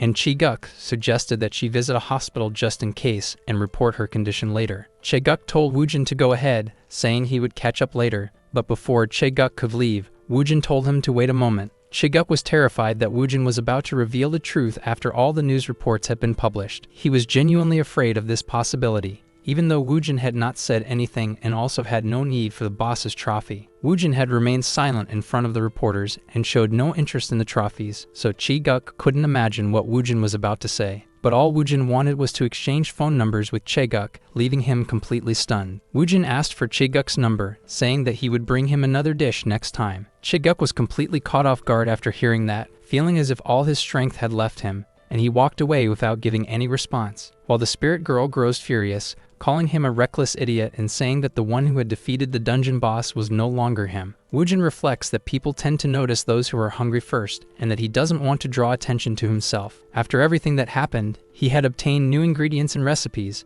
and now they would return to cooking. In Woojin's classroom, the students were questioning him about whether the news reports were true. The news was about Chae-guk's statement that he had subdued a C-rank boss, and that the help of the students was crucial. Woojin's classmates kept asking him questions, such as what it was like to see a C-rank monster in person and what his teammates were like. Woojin reflects that, for the first time, he was able to complete his daily missions thanks to Bake and Chae-guk, and was now thinking about who he would make taste his food that day. Professor Kim Jung-do enters the classroom, telling everyone that it's time for class and that they should take their seats. The professor reminds them that in the last lesson they studied labyrinth traps, while Woojin continues to think about who he will serve his food to today. The professor says he will discuss with them while they watch the practical exercises on the screen. The first participant is Hansung. During his practical test, he appears completely lost amidst the thick smoke. The professor comments that if this were a real situation, he would already be dead and that he should hold his breath and assess the situation. Hansung is disappointed with his performance, but the professor reassures him that it's normal to feel frustrated. However, in real situations, he will never know what to expect. The professor starts worrying about how the students will perform in the tournament that will take place in 2 months. The Hunter Tournament is a competition where those who pass the tutorial tower showcase their abilities. Winning the tournament guarantees public recognition and a chance to enter major guilds like Celestial Wings, but the Academy has not had any standout performances in the past 10 years. The professor wonders if there is still enough time to teach the students something that could help them perform better in the tournament and continues observing the practical training. He notices that Baek performed exceptionally well and comments that she could already be sent to the field. It was strange that she was still in the academy. Seonjun also had an outstanding performance, and the professor says that it was perfect. The professor remarks that among these students there are a few worth keeping an eye on. Next in line for evaluation is Woojin, and Seonjun pays close attention as his name is called. He reflects that Woojin is a man full of mysteries. No one knows what he is truly capable of, nor his strength, not even why he enrolled in the academy. Seonjun had been observing Woojin throughout the academy, but all he ever did was cook. He didn't expect Woojin to display his power, but as a precaution he decided to keep watching him carefully. Woojin appears to fail miserably in his test, but he does it on purpose, pulling a lever and simulating his own death. As a result, he earns 0 points, possibly the worst score in the class. The professor is so frustrated by Woojin's performance that he is left speechless. The spirit girl, outraged, exclaims that the professor should not disrespect the chief, calling him an insolent fool. Seonjun reflects that Woojin was deliberately messing up, but he couldn't understand why. In the academy's cafeteria, a few students are complaining, saying that if it weren't for that bastard,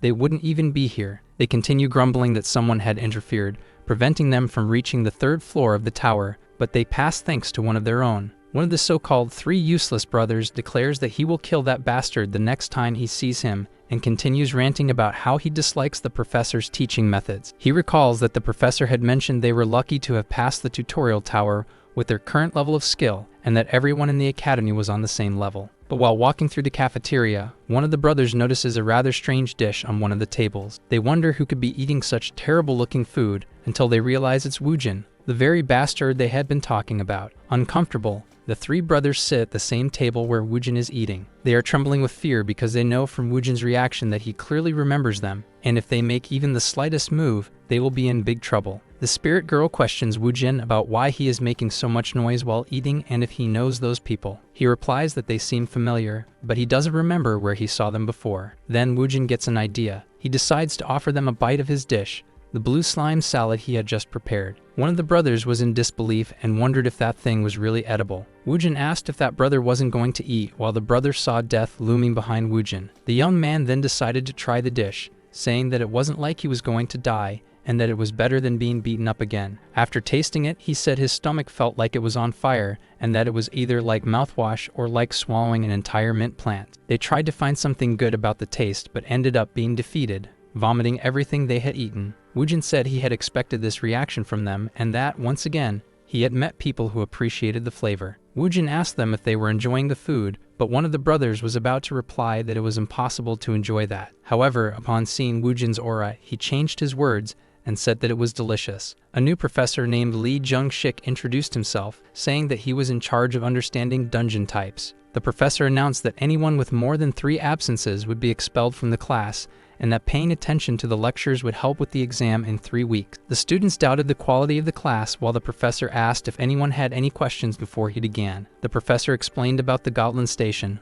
also known as the Honey Dungeon, but warned that it was a dangerous place for novice hunters. Woojin remarked that this was a great lesson, combining both personal and systematic interest. The professor then started explaining about the dungeons of Hangi, noting that the most famous one was the Javali Westland, located on the outskirts of Wangsinmi. The spirit girl pointed out that there was a pig that was considered a delicacy, and Woojin observed that it was actually a wild boar. Woojin thought about how wild boar meat had a strong flavor, while the professor stated that the dungeon was a gold mine for E-rank hunters. The professor said that many disappearances had occurred in that dungeon, and that as long as the bores were still active, student entry was prohibited. The spirit girl lamented, saying that those pigs looked really delicious, while Woojin wondered if there was another way to get in. Then the professor mentioned that with the director's authorization, students could go there, but he did not recommend it until they gained more experience. This gave Jin an idea. He would seek out Guak Chai-yan. Now the academy director was wondering why the hell Woojin was in his office. Woojin apologized for his sudden visit, but the director told him he was free to speak comfortably and asked what brought him there. At first, the director thought it was something about the Assassin Bee dungeon, but he quickly dismissed the idea, since Woojin was just a cadet with no notable skills in the tests. Yet the more he looked at Woojin, the more he was reminded of the sect leader. But suddenly, the director sensed an energy coming from Woojin, and he immediately recalled feeling that same energy from the sect leader. He was astonished and asked where Woojin had learned that martial art. Woojin said that when he was young, he went on a trip to Mount Baekdu, but he had an accident and got trapped there. He entered a cave, found a chest with old books, and out of curiosity, he read about martial arts from them. The academy director then concluded that the sect leader must have left a book on Mount Baekdu instead of Mount Tanshan. The director recalled how the sect leader had lamented that his followers had not realized this, assuming that he had been disappointed that they did not follow his teachings. However, the director still did not understand why the leader had left a book on Mount Baekdu. Then he concluded that based on Woojin's energy, there was a possibility that this story was true. Directly confronting Woojin,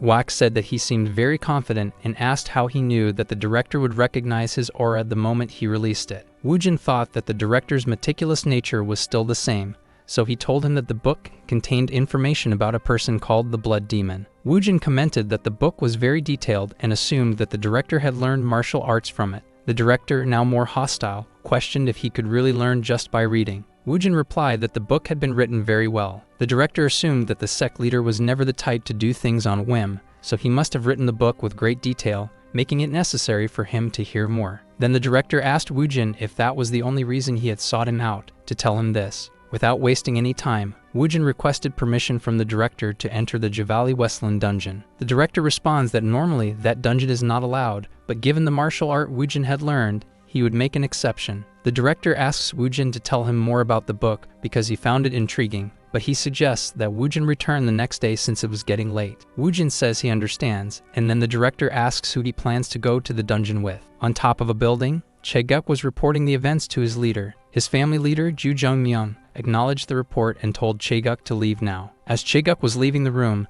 the leader remarked that he had done a good job, so Chaeguk thanked him and exited. Outside the room, he jumped with joy, celebrating the fact that the family leader had recognized him. Chaeguk says that the leader is a man of few words and never praises anyone, but now Chaeguk had plenty of free time and was planning to go to a bar. But before that, he receives a message from Woojin inviting him to the Boar dungeon in Wasteland. Chaeguk bites his nails, wondering how he should explain this. Then he remembers seeing something about that dungeon in one of the rule books. He checks the academy's rule book, and there it is, the dungeon. He recalls that he had really wanted to go there before, but he couldn't without a permission letter. Chaeguk remembers that entering dungeons requires a team of 3 members and that Xiaohe's family wouldn't allow her to go since she was still recovering from her injuries. With a smile on his face, Chaeguk says there's no way they could go because the regulations were blocking them. After replying to Woojin, telling him that they needed permission, he thinks to himself that now he can finally relax with a drink and remarks that Woojin is being too clingy. But then Woojin replies, saying that they would meet at 9 in the morning the next day and attaches an image of the permission granted by the director. The hunters who usually go to that dungeon are low-ranked ones who had fled from the front lines. They go there for iron ore, which is popular due to its strong mana sensitivity and high durability. C-rank and D-rank hunters,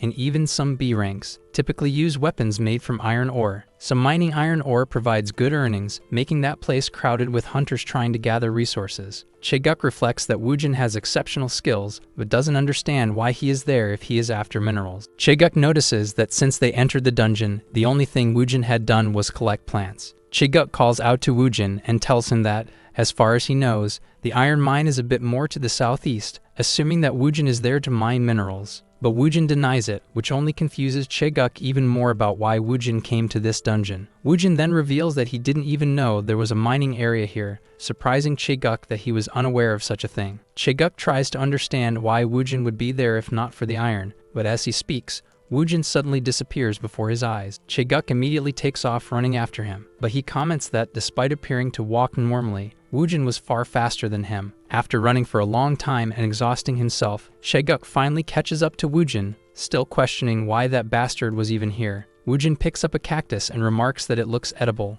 while Chae-guk watches in shock as he smiles at the cactus. After exploring the dungeon, Woojin opens his cooking menu and concludes that just as the Slime King's recipe utilized slime properties, this cactus might also be useful. Chae-guk approaches Woojin, asking why he came to this dungeon, but Woojin instead asks him where the cactus came from. Frustrated, Chae-guk responds that it comes from the iron mine he mentioned earlier. Now losing his patience, Chae-guk tells him that he's been saying all along that it's in the southeast direction. Just as Chae-guk is about to scold Woojin, he has already run far away before Chae-guk can even finish his sentence. Completely exhausted from running, Chae-guk observes that Woojin covered a 40-minute distance in just 5 minutes and was still perfectly fine. They arrive at the iron mine, and Chae-guk wonders why Woojin, with his abilities, chose to join the Hunter Academy when he could be accepted anywhere. Before they enter the mine, a miner is seen coming out, mentioning that there was a child in the way, referring to Woojin. And right after that, he says that this is no place for idiots like him. He said he was already overwhelmed with all the people who had gone mining, and now he had to deal with kids like them. Becoming even more hostile toward Woojin, he asked what he was doing and why he wasn't leaving already. A miner's partner recognized Kim Chae-guk standing next to Woojin and wondered why he was there since he could afford to buy tons of iron ore. Kim Chae-guk, intimidated by the shift in atmosphere, asked Woojin to explain. Chae-guk and the miner greeted and introduced themselves, with the miner saying it was nothing special. He was just explaining the procedures to Chae-guk's companion. The miner said he was concerned because the mine was dangerous and that he was being strict because Chae-guk's companion could get hurt inside. He explained that he believed this was simply his duty as a human and told Chae-guk to finish clearing the mine quickly. Then, the miner invited them to enter the mine while Chae-guk thanked everyone for their kindness. The miners grumbled, saying they already had enough workers for the day, and one of them questioned if it was really okay to let Woojin and Chae-guk enter. Then the head miner said that they would probably come back empty-handed without mining anything. As Woojin and Chae-guk moved forward, they discussed which of the 3 paths to take, deciding that the deeper they went, the better the quality of the minerals they would find. Chae-guk commented that even though people tended to pick fights with Jin, they changed their attitude as soon as they saw him. The spirit girl mentioned that this must be the place the miners talked about, where many high-quality minerals were located. But suddenly, Chae-guk remembered something and pointed out that they had not brought any mining equipment. Woojin then had the idea of mining the ores with his sword. However, Chae-guk quickly warned him that they needed professional equipment. While Chae-guk insisted that not even the gear provided by the academy would be enough, Woojin casually sliced off a chunk of ore with his sword. After picking up the piece he had cut, he exclaimed that this should be good enough. Chae-guk, watching the scene, was horrified, wondering why Woojin was cutting through the ore like that. Woojin declared that they were already done there, while Chae-guk questioned whether Jin was really human. As they were leaving, the miners asked if they had finished already, and Kim confirmed that their work was done. The miners whispered behind their backs, saying they had expected them to leave empty-handed and that no one should expect much from a B-rank hunter. Outside the cave, Chae-guk was left speechless upon seeing that Woojin was cooking at that moment. As Woojin prepared his cactus, he commented that the juice wasn't bad, but the flavor was too bland and still not good enough. Then he got the idea to make a slime sauce. He started by burning the slime sauce, then chopped peppers and onions, throwing them into the pan. Just as he imagined, after adding a spicy flavor, the dish became much more delicious. Woojin's cooking system announced that he had gained experience, created a dish of extreme quality, and that it was imbued with dungeon energy. The term dungeon energy caught Woojin's attention. The spirit girl reappeared, celebrating that the chief had successfully cooked a dish surpassing A-grade quality, saying she knew he was capable of doing it. She continued explaining that dishes surpassing A-grade were imbued with dungeon energy and granted special effects to those who ate them. Woojin confirmed that what the spirit said was true, as he had received an effect that increased his strength for 24 hours. Woojin decided to offer the cactus dish to the instructor. The instructor looked at Jin's dish with disdain, wondering if it was even edible. But recalling the last dish Jin had made, he admitted that this one looked more normal than usual. Still hesitant to eat it, the instructor wondered if cactus could actually be grilled and eaten, but since Jin had already tasted it, he figured it should be fine. However, as soon as he put a piece in his mouth, he felt a strong urge to vomit, questioning what kind of flavor that was. While feeling disgusted by the food, he recalled hearing that cactus had a refreshing and spicy taste, but the texture reminded him of avocado. Struggling to chew, the instructor complained that with each bite, his mouth felt like it was turning into a pot of oil. Suddenly, Jin handed Chae-guk a jar of sauce, saying he could mix it with the rest of the food. Chae-guk had faith that the sauce would improve the flavor of everything, but as soon as he put it in his mouth, he was immediately overcome by a spicy flavor. After experiencing horrible sensations, the instructor falls to the ground, saying it was delicious, and Woojin is happy that he appreciates the cuisine. While Chae-guk is lying down, he notices a notification informing him that his strength has increased by 3 points for 24 hours. He is astonished upon realizing that his stats have increased just like the last time he ate what Jin cooked, but this time, the effect lasts for 24 hours. Chae-guk finally understands that Jin was not mocking him, and that dungeon food was not meant to be a last resort. But suddenly, he feels his body shaking and thinks it's an earthquake. Immediately after, the miners scream for everyone to run because wild boars are approaching. Chae-guk prepares for battle, saying that boars are not difficult to hunt, but what makes them dangerous is their habit of moving in herds. As the boars draw closer, Chae-guk says that if he were alone, he would have avoided them,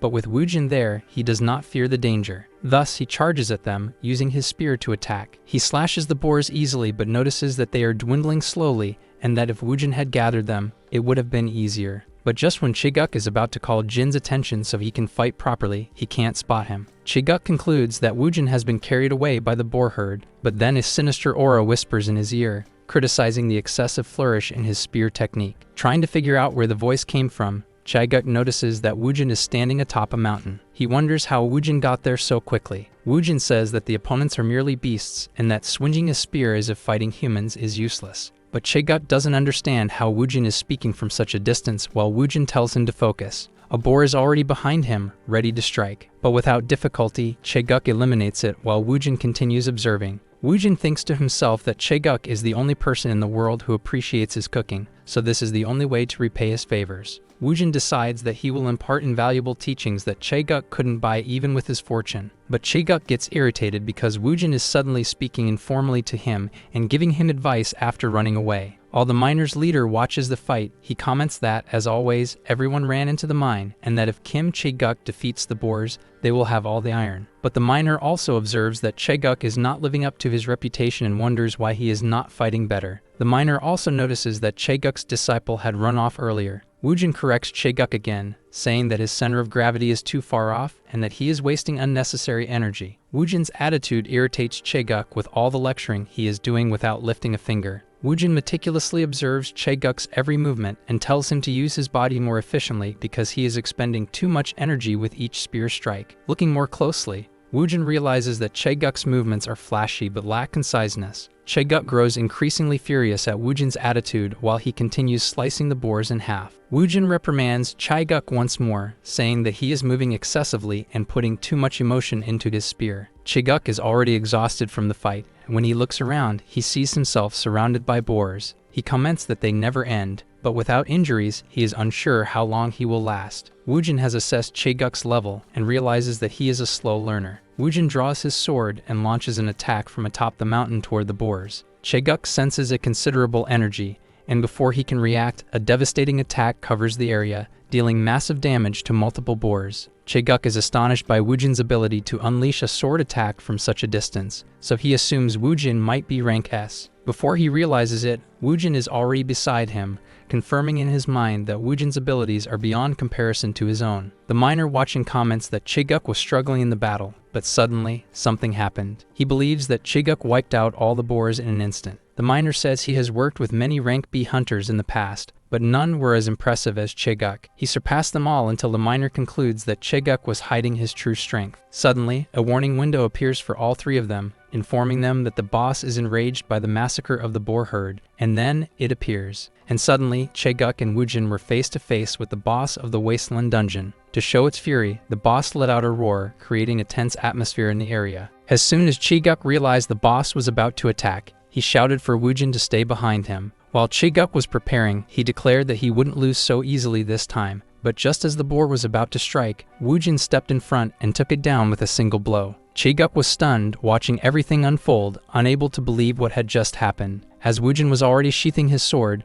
Chae-guk remarked that he hadn't even seen him draw it. The miner who had been watching said he hadn't even seen the spear move, and wondered if such a thing was even possible. He then concluded that Kim Chae-guk must be a god. The miner assumed that Chae-guk and his disciple trained alone to avoid drawing attention. but he feared they might do something to him if they realized he had witnessed everything. Thus, he presumed he was 100% doomed, as people died in dungeons every day. The miner continued observing, noting that Chiguk seemed like a good person, sacrificing himself for his disciple, but he wondered if he was only that kind to his disciple. Fearing being discovered, the miner ran back into the cave to hide. Woojin noticed that the miner's presence had vanished, and he commented that it was a shame since he had planned to offer him a portion of his dish. Woojin mentioned that unlike the skilled assassin, the boss of this dungeon hadn't dropped any equipment. The spirit girl was pleased because she had managed to obtain high-quality meat from the dungeon boss. Woojin stated that a true cook must know how to satisfy the hungry and noted that the dungeon would close in 6 hours, warning that they couldn't waste time. Chiguk lamented that they were broke this time due to the monster's drops. Chiguk assumed that Woojin would use the monster's internal cores for cooking and speculated that they might have special effects like last time. But then he also remembered that he would have to eat that horrible and disgusting food. Chiguk reflected on how the boss's internal core was worth 300 million, weighing whether he should experience a 300 million worth disgusting meal or quietly escape. He thought that the latter option seemed better, but it made no economic sense. So Chiguk asked Woojin if they should just wait for the dungeon's exit to open. However, Woojin paid no attention and was only thinking about what kind of dish he could make with the boss's remains. As Woojin began cutting all of the boss's meat, Chiguk observed that his knife skills were comparable to those in a manga. Therefore, Chiguk wondered what kind of monstrous dish Woojin would create this time. Woojin then noticed that Chiguk was watching him cook intently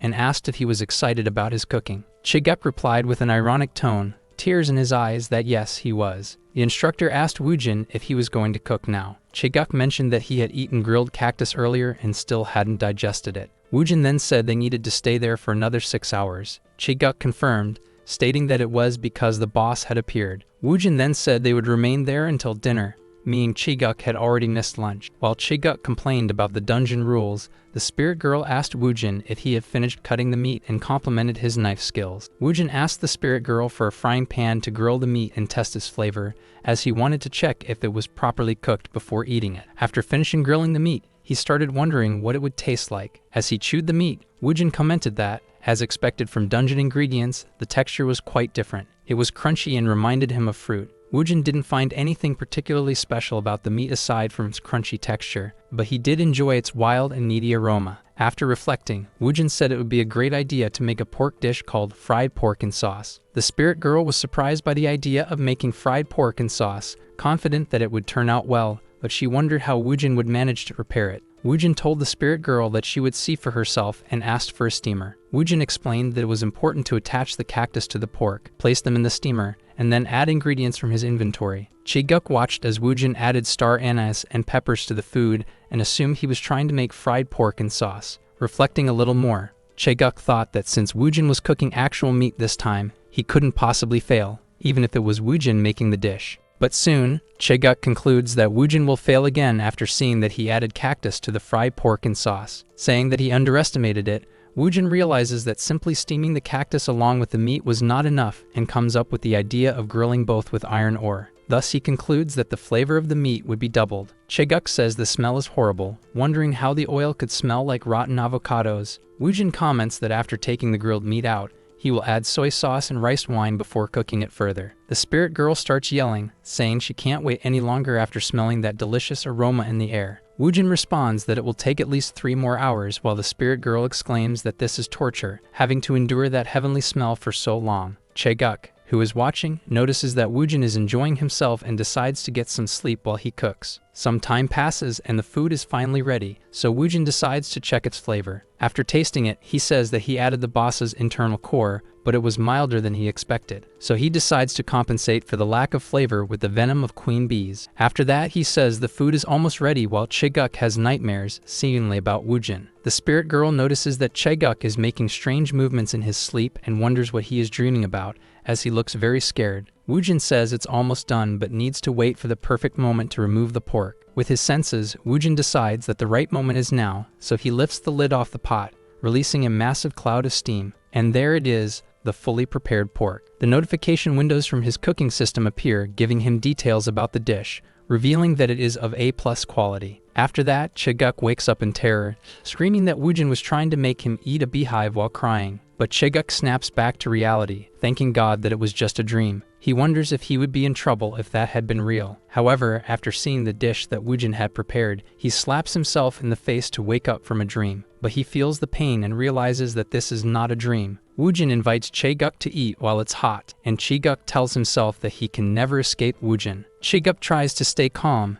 telling himself that despite the horrible taste, his stats always increased after eating, and this time would be no different. He remembers the last dish Woojin made for him and notes that this one looks much better. From Chaeguk's perspective, Woojin is emanating a terrifying aura, and he thinks that if he doesn't eat, he will be killed. Once again, Chaeguk tells himself that since this time is meat, it should be better than eating cactus. But as soon as he stabs the meat with his fork, he feels that it is crunchy and realizes that something is not right. He questions why the meat is making a crunchy sound when fried pork and sauce is supposed to have a soft texture. But he thinks to himself that there is no time to question it. He must eat to survive. Desperate, he puts a piece into his mouth, hoping it will have a special effect like last time. But he is immediately shocked by an extremely salty flavor. Chaeguk compares the meat, saying that it is saltier than seawater and wonders why the flavor is so intense despite Woojin having added pepper. Chaeguk comments that it feels like having multiple boars in his mouth and questions why it is both crunchy and has the texture of spoiled jelly. After that, he compares this meal to a curse,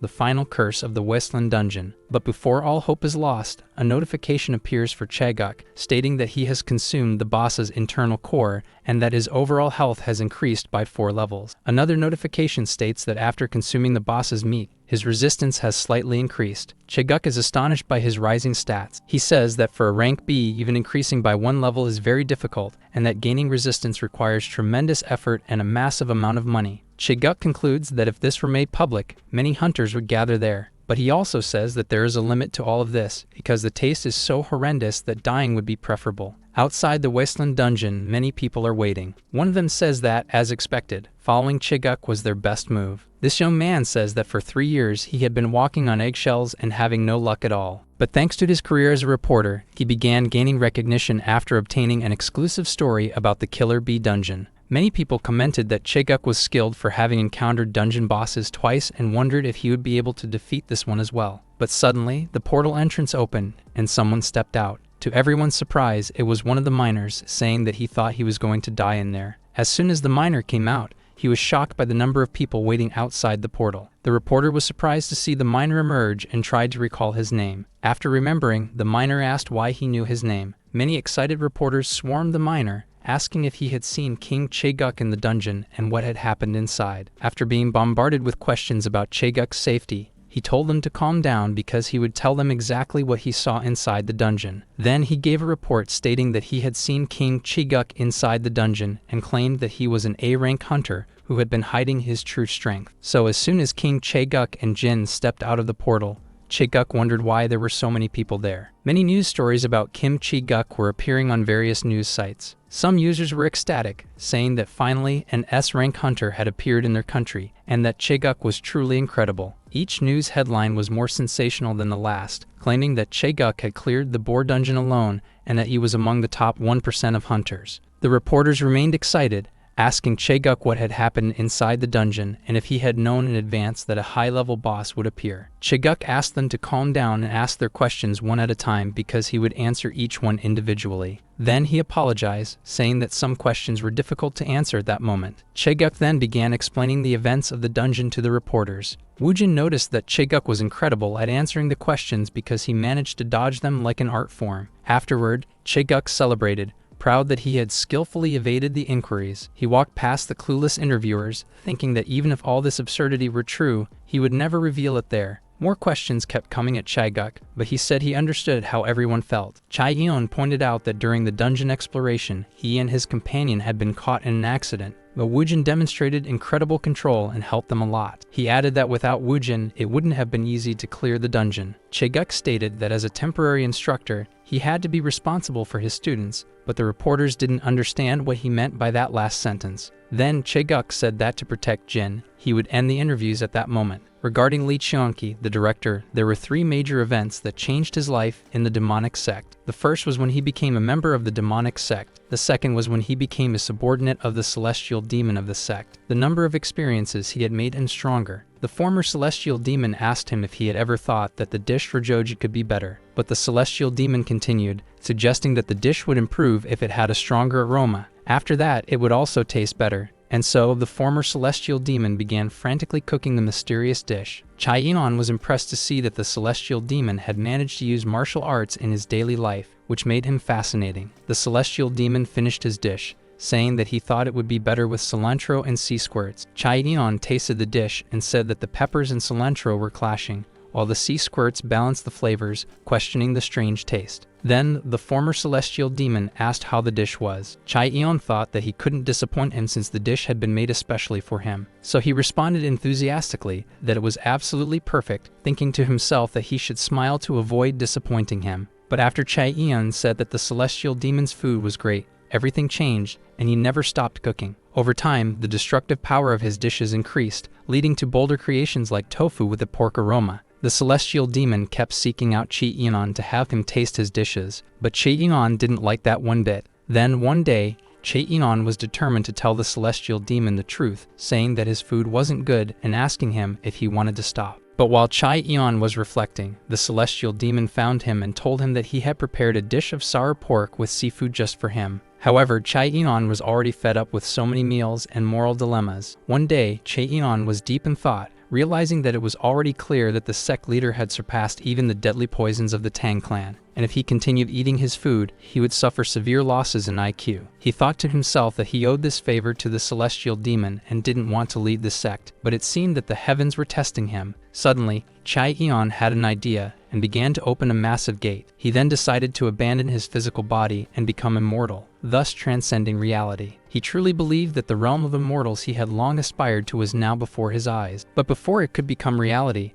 a divine being judged Chai Ion as a scoundrel, saying that he would never become immortal and enter the realm after killing so many people. The divine entity banished Chai Ion forever from the divine realm. Suddenly, he was reborn on Earth as a baby, and in front of him was his mother feeding him. However, there was something he liked about that world. He said that the sushi there was of top quality. As he ate, he remembered the sect leader. Chai Ion reflects that there was no way Woojin could have defeated a rank C boss alone. But on the other hand, Woojin had inherited the martial arts of the sect master, so if he had properly forged them, he might be capable of doing it. Chai Ion wonders why Woojin is hiding his power but decides to ask him when he comes to his office. Suddenly, there was Woojin inside the director's office, bowing to him. The director tells Woojin not to speak so formally and to feel more comfortable, as they were fellow alumni. As relaxed as always, the director asks why Woojin is so tense and tells him to speak casually, assuring him that he is an open-minded person. Chai Ion thinks that children these days open up more when an adult approaches them and that they really lack good manners. Chai Ion notices that Woojin does not seem curious about them being former classmates, understanding that it must be difficult to talk to someone older, even if he is curious. So he continues, saying that he will explain step by step, starting with the martial arts he has learned. He states that the martial art he practices is called Blood Demon Arts, and that the founder of this martial art was known as the Blood Demon. The martial art that Woojin practices was founded by a person called the Celestial Demon. Chai Ion says that the Celestial Demon was a person with strong ideals and the power to realize them. The Blood Demon, who coincidentally met the Celestial Demon, was impressed by his ideals and offered to become his subordinate. Chai Ion says that the path of the Celestial Demon was alluring, but the Blood Demon was more qualified, while Woojin was already growing tired of the conversation. Laughing heartily, Chai Ion says that they were fellow alumni, and that Woojin should not try to compete with him. Wack comments that the martial arts of the Celestial Demon granted enlightenment just by being witnessed, yet disciples still preferred the blood arts. Woojin, already exhausted from listening, thinks to himself that Chai Ion's statements are outrageous and almost too ridiculous to deal with. Then Chai Ion reveals that now that he is older, his curiosity has only grown, and he would like to learn the martial arts of the Celestial Demon that Woojin has mastered. Chai Ion proposes to teach Woojin the Blood Demon arts in exchange for his knowledge, but feels that he is at a disadvantage in the trade. At that moment, Woojin adopts a more serious demeanor and says that he understands the absurdity of everything Chai Ion has been saying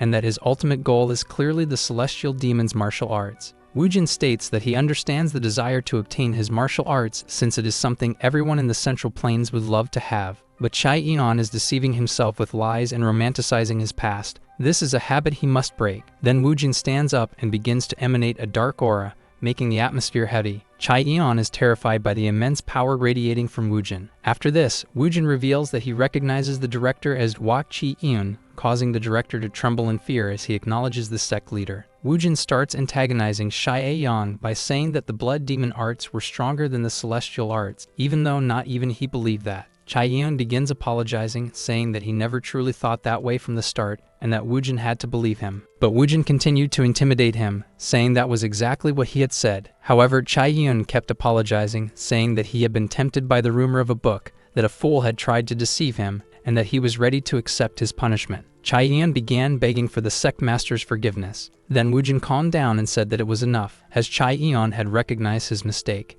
and he would let it go this time. Chae-eon thanked the sect leader, but Woojin said that his previous behavior had been disrespectful. Now he needed to relax. Woojin instructed Chae-eon to sit down so they could finish their conversation. Woojin mentioned that the blood demon had claimed he would ascend and disappear, and the director confirmed that he had been rejected by the immortals due to bad luck. Woojin recalled that the celestial deities had attributed 30% of his sins to the demonic cult and the rest to crimes against cooking. Woojin was so lost in thought that Chae-eon had to bring him back to reality. He then wondered what kind of memory he had just recalled. Woojin repeated that if Chae-eon hadn't lied, he wouldn't have revealed his identity, and once again, Chae-eon apologized, saying that greed had blinded him. Woojin repeated that he would let it go, and that he didn't want to talk about it anymore. Chae-eon noticed that Woojin was very satisfied with the current world and feared that he might dream of a world dominated by demons. After that, Woojin asked Chae-eon if he had free time to eat together and told him that he would cook for him. Chae-eon was completely shocked upon hearing that Woojin would cook for him, rendered speechless. Chae-eon argued that the master's dishes should only be served to those who made contributions to the sect, and that, due to his sins, he shouldn't eat them. But Woojin responded that this was only the case within the sect, and now they were in the Hunter Academy. Then Woojin enthusiastically exclaimed that his cooking skills had improved a lot since then,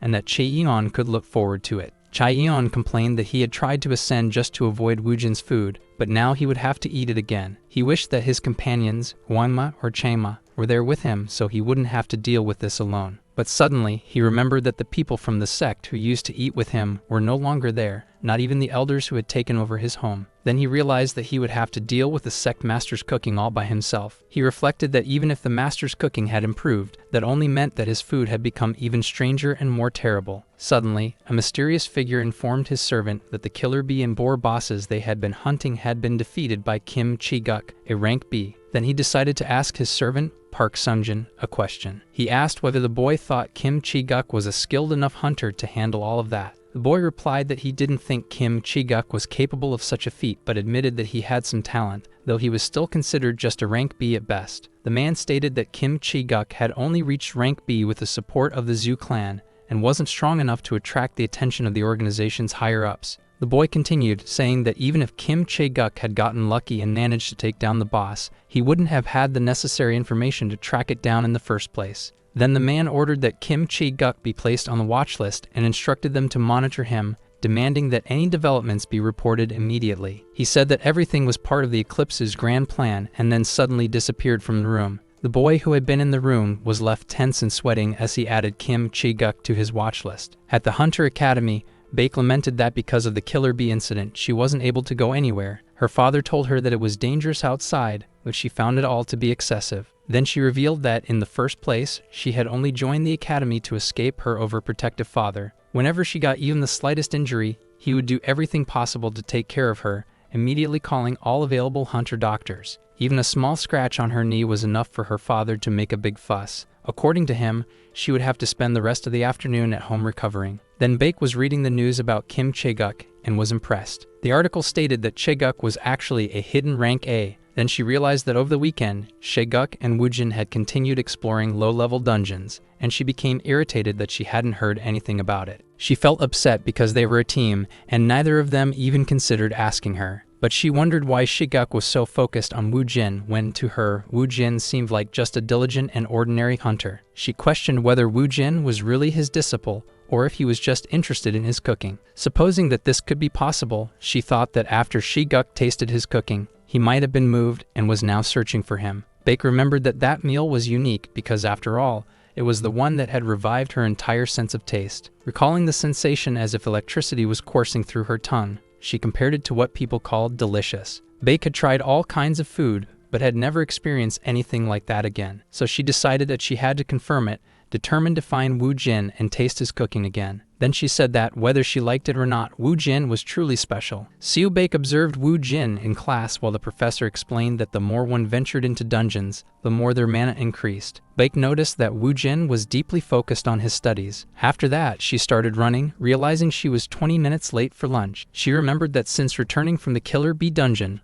all the questions directed at her had been significantly delayed, so she continued searching for Wu Jin at lunchtime. In the cafeteria, the students whispered that Chae-guk was right there and that he was with Wu Jin, meaning the rumors were true, but they wondered why they were together. The students said that since Wu Jin was Kim Chae-guk's disciple, it wasn't surprising that they were together, but considering Kim Chae-guk's personality, it was questionable. While Chae-guk was eating Wu Jin's meal against his will, he told himself that it was absolutely horrible. He said the steak had a bitter and spicy taste and that his stomach hurt. Meanwhile, the students sitting near Wu Jin's table muttered that they should never get close to his table because of the awful smell. Then finally, Baek Seol found Wu Jin at lunch. Wu Jin greeted her and asked if she was feeling better. She replied that she was and thanked him. Without wasting time, Wu Jin said he was happy to hear that and offered her a piece of his meal, which she gladly accepted. Chae-guk, already fed up with everything, just watched, questioning Baek's sanity because she was about to eat Wu Jin's food. As she was about to take a bite,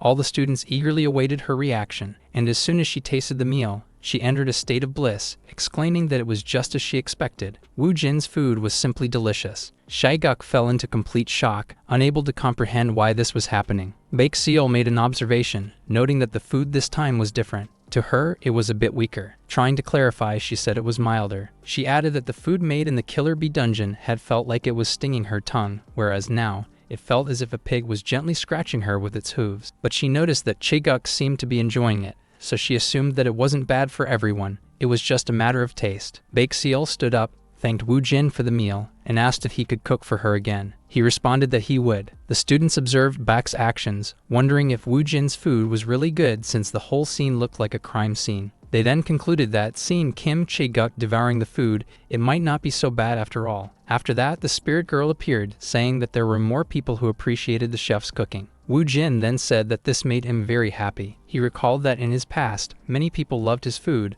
but none of them ever asked to eat it again. He remembered how unfortunate it was that even though they savored his dishes, they were too intimidated by the celestial demon's reputation to utter a single word. He said that he was glad that wasn't the case in this reality, but suddenly he felt a different aura. Wu Jin noted that the person was hiding their aura extremely well, and if he were an ordinary person, he wouldn't have noticed. And inside the gymnasium, there was Seong Jun, training with a wooden sword. Wu Jin was impressed to see that he was training against virtual enemies once again. Watching carefully, Wu Jin noticed that the enemies Seong Jun faced wielded spears, swords, bows, and much more. There were even beasts and monsters among them. Wu Jin made a comparison, saying that Seong Jun was preparing for war, as he was battling countless enemies all on his own. Wu Jin commented that in the tutorial tower, he had only seen the end of his fight, but after watching him give it his all, things became much clearer. He finally realized that Seong Jun's martial arts were incredible and impressive. Determined, Wu Jin decided to leave that place, saying that it was rude to watch someone train for too long. So he resolved to head to the dormitory. But before that, the spirit girl told him to wait and look at something she found interesting. The spirit girl pointed to a poster about the hunter tournament. Wu Jin had the impression that he had heard about this tournament before but couldn't remember where. He assumed he must have heard about it during a class. The hunter tournament was exclusively for beginner hunters with less than a year of experience. It was held annually in different formats, making it popular among the general public. Hunters who performed well in the tournament had the chance to establish their value in the market and gain fame. The ultimate reward was eligibility to compete in the World Hunter Tournament. In Korea, only the top 4 competitors received this opportunity. Wu Jin commented that he was impressed with the rewards, but he had no interest in participating. The spirit girl noticed that among the prizes, there was something called mandrake, which caught Wu Jin's attention. Wu Jin said he had heard that it was a rare plant with a great reputation, and the spirit girl added that it was a mystical plant. She continued, saying that a 10-year-old mandrake was delicious even when eaten raw, and Wu Jin reflected on its flavor. She stated that without a doubt, mandrake was incredible in every way, even in its aroma, and that no other plant could compare to it. Mandrake was slightly bitter and enhanced flavors, making it perfect for any dish, even grilled, and it could even serve as a main course for dinner. But Wu Jin revealed that he would not participate in this tournament, and the spirit girl questioned him, saying that he had the skills to reach the top. Woo Jin said that those at the top had responsibilities, and he didn't want to lose his cooking time. He added that the tournament was a major event that would bring a lot of attention to him, so he preferred to keep cooking without unnecessary trouble. The spirit girl said that Woo Jin was solemnly devoted to cooking, and that he seemed like a monk. Even though she already knew this, she became emotional. But suddenly, Woo Jin received a call from Guak Chi-eun. Chi-eun asked if the sect leader was available to talk, and Woo Jin asked what was wrong. Guak said that he had important matters to discuss with Woo Jin, and that if he had time, he would stop by his room. Woo Jin was infuriated that Chi-eun didn't understand the rules of this world and told him that if he went to his room, it would seem very strange to others. So Woo Jin decided that he would meet Guak Chi-eun himself. He added that around dinner, he would bring food to Guak and meet him in person. Upon hearing this, Guak Chi-eun panicked, but before he could say anything, Woo Jin hung up the phone. Woo Jin could hear Guak Chi-eun yelling from the building next door, so he assumed that Guak was so excited about his cooking that he was making a big fuss. At dinner, Woo Jin told Chi-eun that after much thought, he had managed to balance the flavor by adding mint to the dish he had received from the Killer Bee dungeon. Upon tasting the meal, Guak Chi-eun said that it reminded him of times when blood and flesh were spilled across the ground. After that, Woo Jin asked Guak if he was enjoying it, and he confirmed that it was delicious, a flavor worthy of the sect leader. Then, after they finished eating, Woo Jin said they should get straight to the point and asked what Guak wanted to talk to him about. Guak Chi-eun asked if Woo Jin had been looking at the notice boards around the school. Woo Jin immediately asked if he was talking about the tournament, and Guak confirmed that he was. Guak continued, saying that the academy hadn't had decent results in the last decade, and Woo Jin already expected where this was going. Then Chi-eun bowed and humbly asked Woo Jin to participate in the tournament to raise the academy's status. But Woo Jin quickly refused the request, leaving Guak confused. Woo Jin said that he was dedicating his life solely to cooking,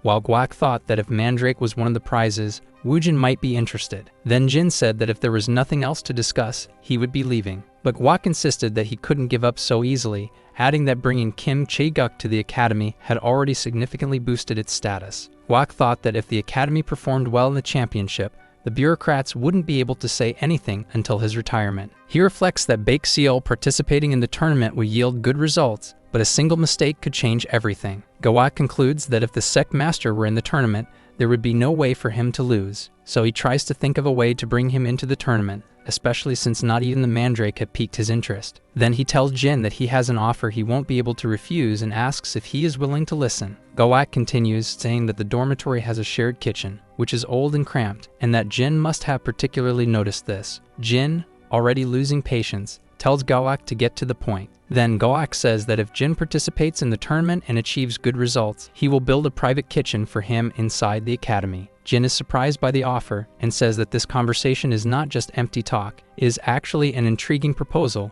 while Guak waits for his response. However, Jin says that the offer is still not good enough. Suddenly, a news report appears on the TV, announcing that a guild has cleared a dungeon and recovered an artifact. This artifact is set to be auctioned. Jin sees the artifact, called the Fire Hammer, and says that he would also very much like to have it. Guak is startled by Jin's request, saying that an artifact from a ranked dungeon is worth hundreds of millions and that it makes no sense for Jin, who has no ambitions, to desire such a thing. But Jin's real reason was that he thought the hammer would be perfect for cracking nuts. The academy students were confused as to why they had been summoned to the gymnasium that morning without any explanation. Suddenly, Guak appeared, telling everyone to be quiet. Woo Jin and his team stood behind Guak, causing even more curiosity among the students about what was happening. Then Guak began by saying that everyone there was an aspiring hunter. He continued, stating that everyone must be aware that the hunter tournament would begin in 2 months, while the teachers wondered why Guak was in such a good mood. Guak went on, explaining that each organization could send 4 participants to the tournament, and that every year the academy conducted a rigorous selection process for these 4 members. However, this year he announced that 2 students had been chosen without any tests, Baek Seol Ha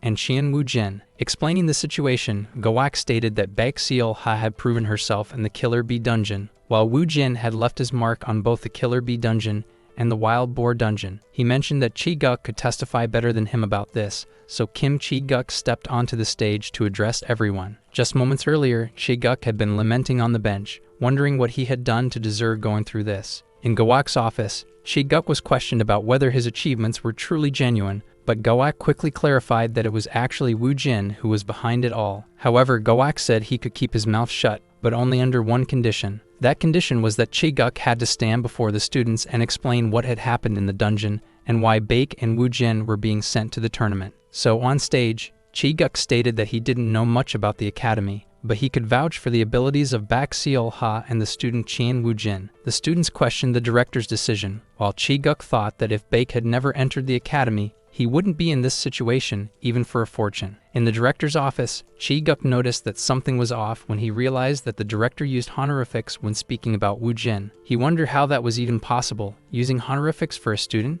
In what world would that make sense? But after his statement, Chi-guk was startled when he was suddenly approached by a reporter. The reporter apologized for scaring him and introduced himself as Kwon Jong-jin, a reporter from the Hunter Division. Chi-guk recognized that this was the same reporter he had encountered at the Wild Boar Portal, and he had been in a terrible mood that day. He wondered why he was here now. Chi-guk thanked the reporter for his interest but criticized him, saying that showing up unannounced was irritating. However, the reporter had something very important to ask. Then he asked Chi-guk if he had really recommended Chien Woo-jin to represent the academy in the tournament. Chi-guk was shocked and asked where the reporter had heard about that. The reporter responded that the news had spread rapidly on the Academy Hunter's social network, and in those posts, it was being said that Chi-guk had abused his authority to let his disciple enter. But Chi-guk clearly did not consider Woo-jin his disciple. Chi-guk became frustrated upon realizing that everything was already spreading across social media. He said he couldn't ignore the situation since he had officially recommended Woo-jin, but suddenly Chi-guk snapped back to reality,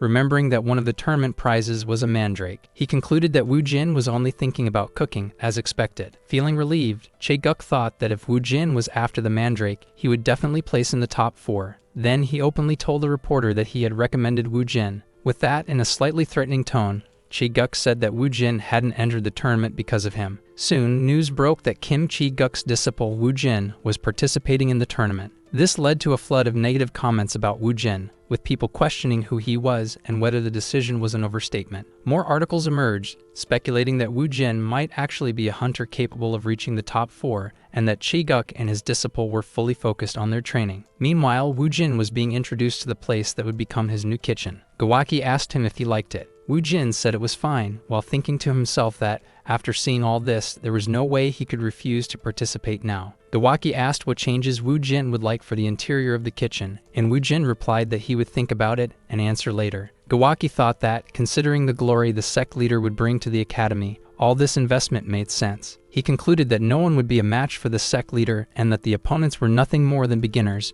making victory a certainty. Then Gawaki remembered that the only missing item was the hammer that was being auctioned, and he had to obtain it for the sake of the kitchen renovation. So Gawaki promised Woo-jin that he would acquire the fire hammer and would do whatever it took to win the bid, no matter what. Woo-jin said that everything was set and that he needed to leave since he had a class to attend at that moment. Students were discussing Woo-jin's cooking, doubting that it could actually enhance stats when consumed, while the spirit girl listened, feeling upset. Furious, she commented that people were being rude and should show more respect for the chef's food because, in the end, the most important thing was the taste. Woo-jin and the spirit girl headed to the gym, and upon arrival, the instructor said that the last class had been theoretical, but today's would be practical. He added that it would be a weapons training class. Those who already had experience with a specific weapon should use it, but for those without, he recommended spears or blunt weapons. Soo-hyun declared that he would use his fists to practice boxing, and the instructor acknowledged that he would do well since his build had changed. Woo-jin picked up a spear for training, and the instructor took note,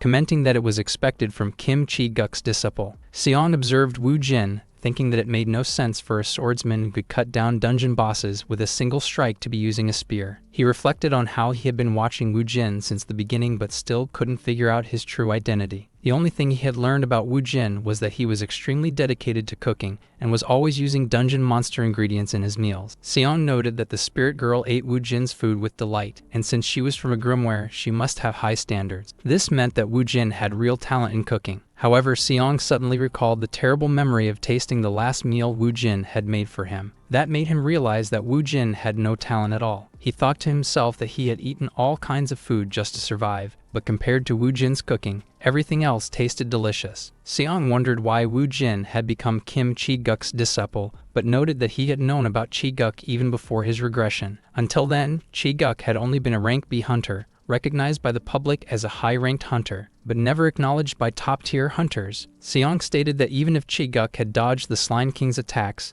the results wouldn't have been much different. The dungeon bosses that Chi-guk had been encountering were being taken down by Woo-jin, Yet Seong couldn't understand why Chae-guk was getting all the credit. Seong thought that Woo Jin was trying to stay out of the control of the top-ranking hunters, but soon realized that Woo Jin was capable of overpowering most high-ranking hunters. He quickly considered that Woo Jin was, at the very least, rank A and most likely even higher, potentially rank S or above. Then he concluded that he should continue keeping an eye on Woo Jin, but at that moment, something even more important was on his mind. The Stern auction would open in 2 days, and if it happened as it did before his regression, a tragedy would occur there, and he must prevent this as soon as possible. Sean Jun starts by saying that he initially thought it was just a bandit attack on the auction, but over time, he realized that the group called Eclipse was also involved. He notes that the bodies found at the auction were mummified by the spell they used. Thus, Sean Jun concludes that he has already recovered from the injuries sustained in the fight against the Slime King and that he cannot just sit and wait. Woo Jin, who was beside Sean, reflects that holding a spear reminds him of an old comrade who was completely dedicated to the art of the spear. He was referring to the spear demon Zhang Yan. Woo Jin says that he tried to help him break his stubborn habits, but he was as inflexible as his weapon. While Woo Jin attacks the mannequin using the 7 demon dragon techniques,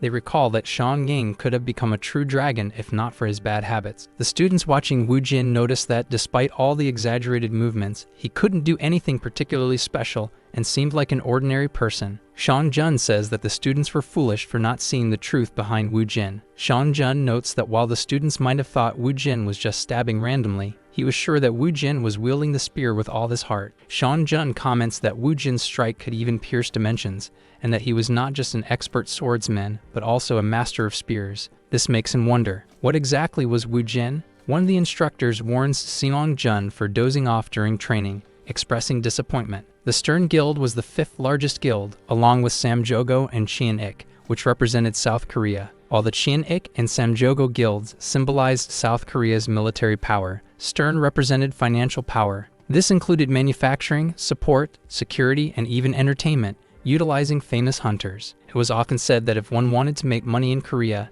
the easiest way was through Stern, and the most representative business of Stern was its auction house. Despite irregular schedules and a 500 million won entry fee, hunters still turned to the auction, as it displayed highly reliable items. Due to the multi-million won transactions, B-rank and A-rank hunters were responsible for the venue's security. That night, Woo Jin and his old servant Wak stood in front of the auction house. Wak said that everything would go smoothly and that auctions were often surprisingly tedious. Woo Jin remarked that opportunities to see rare items were uncommon, and that he enjoyed watching auctions from time to time. After that, Wak told Woo Jin to put on a mask. Wak explained that there had once been a hunter who, after losing a bid, assassinated the winner. Since then, only anonymous entry with masks had been permitted. Woo Jin understood the reasoning and noted that this proved they could not fully guarantee the safety of the participants while enforcing the rules. The two proceeded into the auction house, and upon reaching the entrance, a security guard asked Wak to show his identification bracelet. The security guard confirmed their entry and stated that the auction would be conducted via tablet, asking if they needed any assistance. They replied that they did not. The doors opened, and the guards thanked them for their visit, wishing them an enjoyable stay inside. Inside the auction house, Woo Jin noticed that everyone was wearing masks. As Wak and Woo Jin took their seats,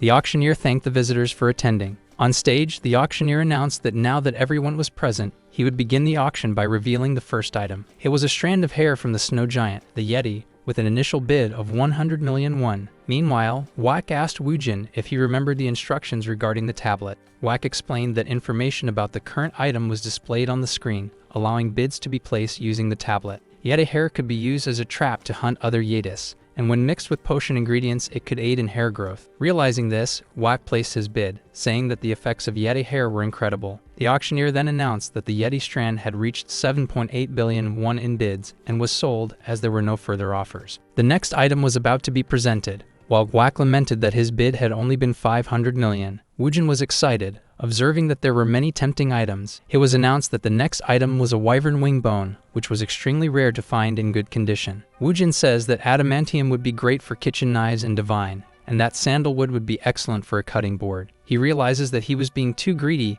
and that if he continues like this, he might lose what he already has. And so, the next item is announced. It is the Agnes Nest Hammer, an unidentified item from an A-rank dungeon with an initial bid of 1 billion won. Wak and Woo Jin pay close attention when it is announced, and Woo Jin says that seeing the hammer in person makes his heart race. The two nod to each other and Guak places his bid of 1 billion, saying that it might end at that price. Guak reflects that most unidentified items have an 80% chance of having terrible stats. These items are not popular because they cannot be identified, and there have even been absurd cases where an item turned out to be cursed, causing the user's death. But in rare cases, they might also have incredible abilities, which is why guilds have appraisers researching them. The auctioneer announces that the item has already reached bids of 2.25 billion won. Guak thinks that this item, which Korea cannot identify, could be a divine weapon with incredible power. But Guak panics when he hears that the item has already reached a bid of 6.8 billion. With great pain, Guak makes his final bid, offering 10.2 billion won, and thus, the auctioneer announces that the hammer has been sold. Feeling down after acquiring the item, Guak gets the idea to ask Woojin if he would consider going into a dungeon with him, as it would be very profitable. But Woojin argues that doing so would make his name known to the public and that he would like to dedicate his life solely to cooking. At that moment, the auctioneer announces that he will reveal the main item of the auction, awaited by most of the attendees. That item was an epic weapon called the Prison of Fire, obtained from an A-rank boss. Guak notices that this weapon was imbued with mana and fire resistance, and with the special ability to convert mana into fire, they could freely control the flames. That item was truly worthy of its title and would certainly be valued in the hundreds of billions. The auctioneer announces that the first bid was 10.5 billion and quickly reached 11 billion. Many bids were placed on that item, and it was eventually sold for 56 billion. Guak laments, saying he was lucky to have at least gotten the hammer. And so, the auctioneer announces the final item, a scroll found in the Agnes nest, with an initial bid of 100 million won. Guak says that the hammer was made of mithril, so its value was understandable, but the scroll was being sold for an incredibly low price. But as he reflects, Guak notices something strange coming from behind and thinks it is just the wind. And suddenly, an explosion occurs in the middle of the auction. Two mysterious figures appear, and one of them says to remember only the people who are permitted to be used as sacrifices. His companion complies with the order given by Nehemoth, and they declare that they will begin. As soon as the explosion happens, the auctioneer panics and quickly calls the guards. Guak quickly realizes that they are under attack. One of the attacking figures chants a spell in an unknown language, causing the people on the stage to kneel. The man says that the spell is ready, and the girl asks if he remembers what they came to retrieve. The two then head toward the stage, saying they only need to take the scroll. The girl mentions that it was the scroll and just one more item. But suddenly, Hunter Park Daejeon rushes at the intruders, attacking with his fists. The woman easily dodges the attack and comments that, judging by his movements, he has strong resistance to magic. Then she counterattacks, saying that everything else is pathetic. The invaders state that sacrifices are best when they are in good condition,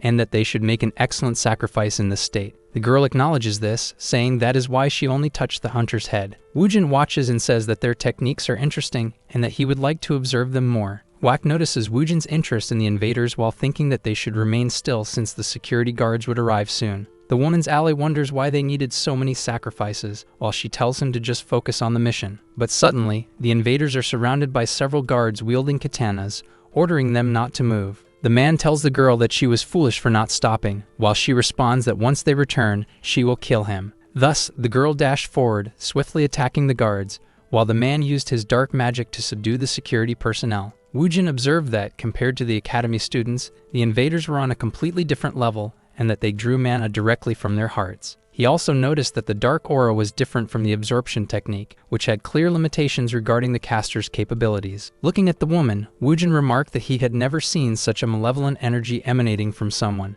It was as if she was sorrow given human form. The dark man told the girl that she should have held back to maintain the quality of the sacrifices, but she retorted that he had been no different. The man then concluded that all they needed to do was retrieve the scroll and the hammer. As soon as Guak heard that they were after the items, he became agitated, while Woojin rose from his seat and declared that he would take care of things. Guak was surprised to see that the sect leader was going to intervene in the situation, so he simply acknowledged the message. Turning to one of the staff members, Guak ordered them to gather the people and evacuate them quickly. As Woojin walked toward the intruders, Guak commented that they were the unluckiest people in the world for provoking the wrath of the sect leader. Irritated, Woojin stated that he hadn't wanted to pay attention to this, but it had been a long time since a fool had dared to covet what was his. He added that he regretted the lives that had been lost, but in the end, it was simply due to their lack of strength. The dark man was surprised that Woojin was moving without any detectable energy, and concluded that he was far too confident, rushing straight to his own demise. The girl told Harap to focus on preparing the ritual and that she would handle Woojin. Woojin and his opponent locked eyes, and in the blink of an eye, The girl teleported behind Woojin, ready to strike. However, Woojin effortlessly defended himself, causing the girl to panic, as she couldn't sense any aura from him, leaving her utterly confused. Disgusting, Woojin exclaimed as he stopped the girl's attack with his hands, forcing her to retreat. Harap mocked the girl, saying that her strength lay in her lack of mercy, while she explained that Woojin was far stronger than she had anticipated. The girl charged again, launching another flurry of attacks at Woojin, who continued blocking every single one with ease. Terrified, the invader wondered where Woojin had come from, as he was too skilled, meaning she would have to use impurity. Suddenly, the woman's body began to emit a dark aura, and her eyes were consumed by black flames. Observing this, Harap remarked that for her to resort to that power, this was no longer a game. He would have to join the fight. A dark spell was launched from behind Woojin by Harap, but Woojin had no difficulty defending against it with just his bare hands. Harap panicked upon seeing that his attack had been stopped effortlessly, even though it was meant to drain power from negative emotions. The girl explained that among the powers of impurity, she possessed the power of despair, which corrupted both the body and mind of her opponents. Harap watched in horror, unable to comprehend the situation, as Woojin remarked that their attacks were on a different level compared to Nihimat. Losing his patience, Woojin delivered a powerful strike to Nihimat's abdomen, sending her flying across the battlefield. Breaking into a cold sweat, Harap muttered that, according to the information he had, there shouldn't have been a master of this level at the auction. This was becoming a real problem. He then began chanting a dark spell in an unknown language, but he couldn't understand why Woojin wasn't attacking him. Woojin, on the other hand, reflected that he wanted to see more of his opponent's abilities, but it simply wasn't possible.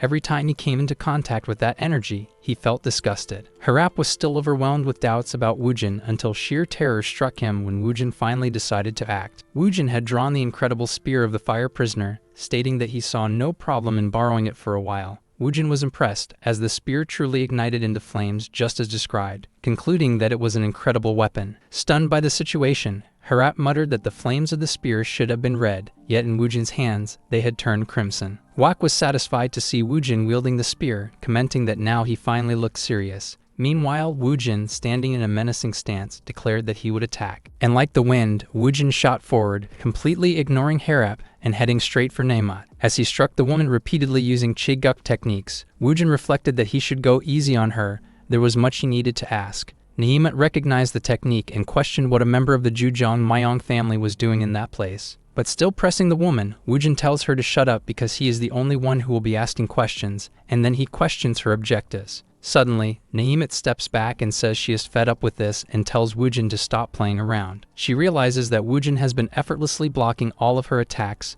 and that his spear strikes are becoming sharper. Harap prepares another spell while saying that Woojin shouldn't dare to challenge them and that he is just trying to act tough. Nihimat says that she used to think the spiral spear had many flaws, but that was only because of Chiguk's flashy fighting style. She then acknowledges that the true nature of the spear is delivering dozens of solemn, precise slashes to eliminate an opponent. Before Nihimat can react, she is struck by multiple spear slashes. Even after the attacks, she remains standing as Harap asks if she is alright. She tells Harap to prepare the bottomless pit while she buys time for him. Harap argues that it would be better for them to retreat and see what happens, but Nihimat insists that if they retreat after failing the mission, the organization will not let them go. After hearing her reasoning, Harap agrees with her and begins chanting a new spell, enveloping Nihimat's body in darkness. Woojin watches without any fear, commenting that now they have decided to take action. Nihimat suddenly begins to transform, merging with the darkness, and takes on a new form with 6 arms. She then promises Woojin that he will not have a pleasant death. Woojin realizes that she has wrapped her body in a black protective aura,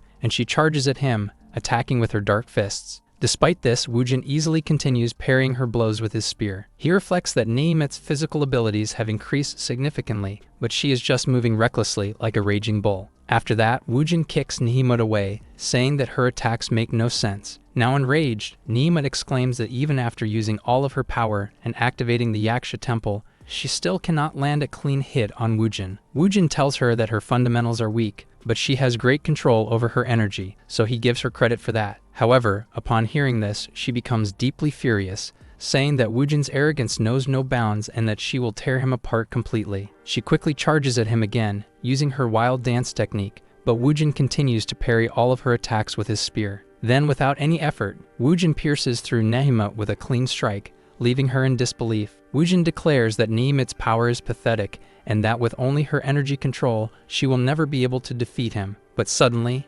Harap shouts at Manhwa, telling her that it is enough and that everything is ready to activate the bottomless pit. Black walls emerge, surrounding Woojin, while Nahimut smirks maliciously and tells him he will regret being so arrogant. And with that, Woojin is completely trapped in the darkness of the bottomless pit. Harap states that this is his unique technique, which drains the opponent's power and confuses their senses, a technique he has devoted his entire life to perfecting. He is certain that no matter how strong the hunter is, as long as they are inside the bottomless pit, they have no chance of escape. Nahimut appears behind Woojin, whispering in his ear and asking if he is having trouble since he suddenly went silent. After that, she attacks with all her fury, but Woojin dodges with ease, saying that this new power is worse than impurity. Woojin states that even with his senses sealed, it is easy to detect enemies by their strong energy. But what is truly troublesome is the space itself. That space is designed to drain the life force of anyone inside, consuming Woojin's strength like a voracious ghost. Reflecting on the situation, Woojin concludes that this spell is so malicious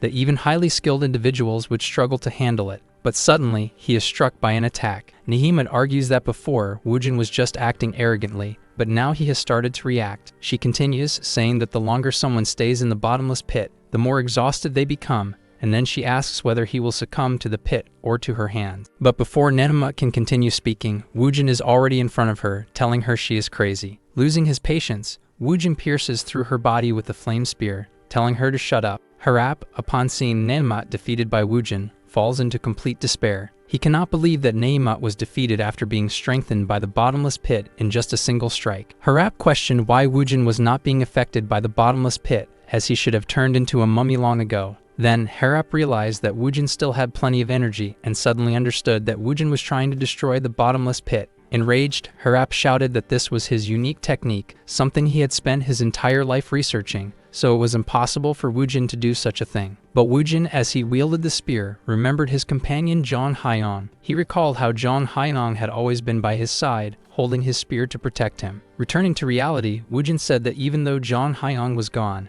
his spear was still with him. Growing even more desperate, Harap began launching reckless attacks with his shadows. Then Woojin assumed an offensive stance, declaring that he would use the sudden form of the demon dragon, First Palm. In an instant, he summoned a gigantic fire dragon, shattering all the darkness of the bottomless pit. In the blink of an eye, he stood face to face with Harap, asking if he had anything else to show him. If not, he would eliminate him. Harap was so terrified that he couldn't even speak. Woojin continued, saying that this was the end for him and demanding that he reveal his identity and purpose. But Harap lost his mind, calling upon the god of chaos, beginning a prayer and begging his god to lend him power for salvation. He continued chanting incantations in another language until a dark power began to emanate from his body. He then thanked his god for answering his call and declared that he would offer his entire soul to his master. However, before he could do anything, that power began consuming his body, making him lose control. Woojin, observing, remarked that, unlike Nahimut's transformation, this one had completely changed the atmosphere. The ritual was complete. The god of chaos had already taken over Harap's body, declaring that he had been watching the efforts of this mortal. Consumed by darkness, the Lord of Chaos introduced himself, saying that he would carry out the grand plan for this world. But Woojin only wondered what had happened to Harap.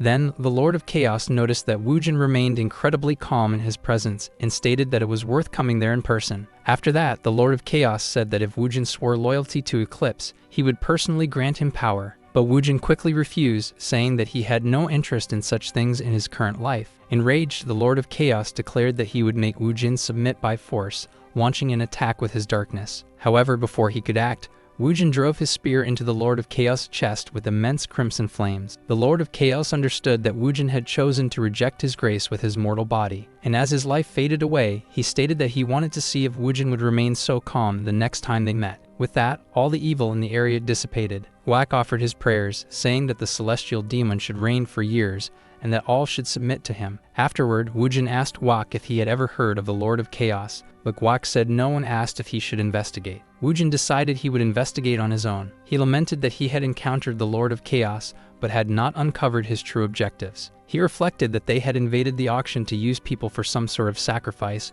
but he did not yet know the source of their power or the true grand plan of the Lord of Chaos. Before it was too late, Woojin said that he needed to leave before people arrived, though he intended to investigate this matter gradually. The incident at the auction house became a hot topic on social media for several days. There were reports about the death of the indestructible part Da Jun of Hangyeom, and many questions arose about the identity of the auction's hero. the masked lancer. Seon, reading the news, remarked that the future had been changed once again. The auction had been attacked by Nehemut and the life-stealing Harap, both of whom were key figures in the mystery of Eclipse. Seon-jun reflected that even before the regression, they had already been powerful enemies, ones he had no chance against. Now he wondered who had managed to defeat them. Seong had infiltrated the auction disguised as a guard to minimize the damage, and while patrolling, he planted artifacts to interfere with the enemy's magic. During this process, he also eliminated various dark enemies who could have become formidable threats in the future. Additionally, he secretly swapped the auction scroll with a fake one. Seon-jun was satisfied with his achievements, but he still couldn't accept that someone was capable of eliminating the two strongest individuals at that auction.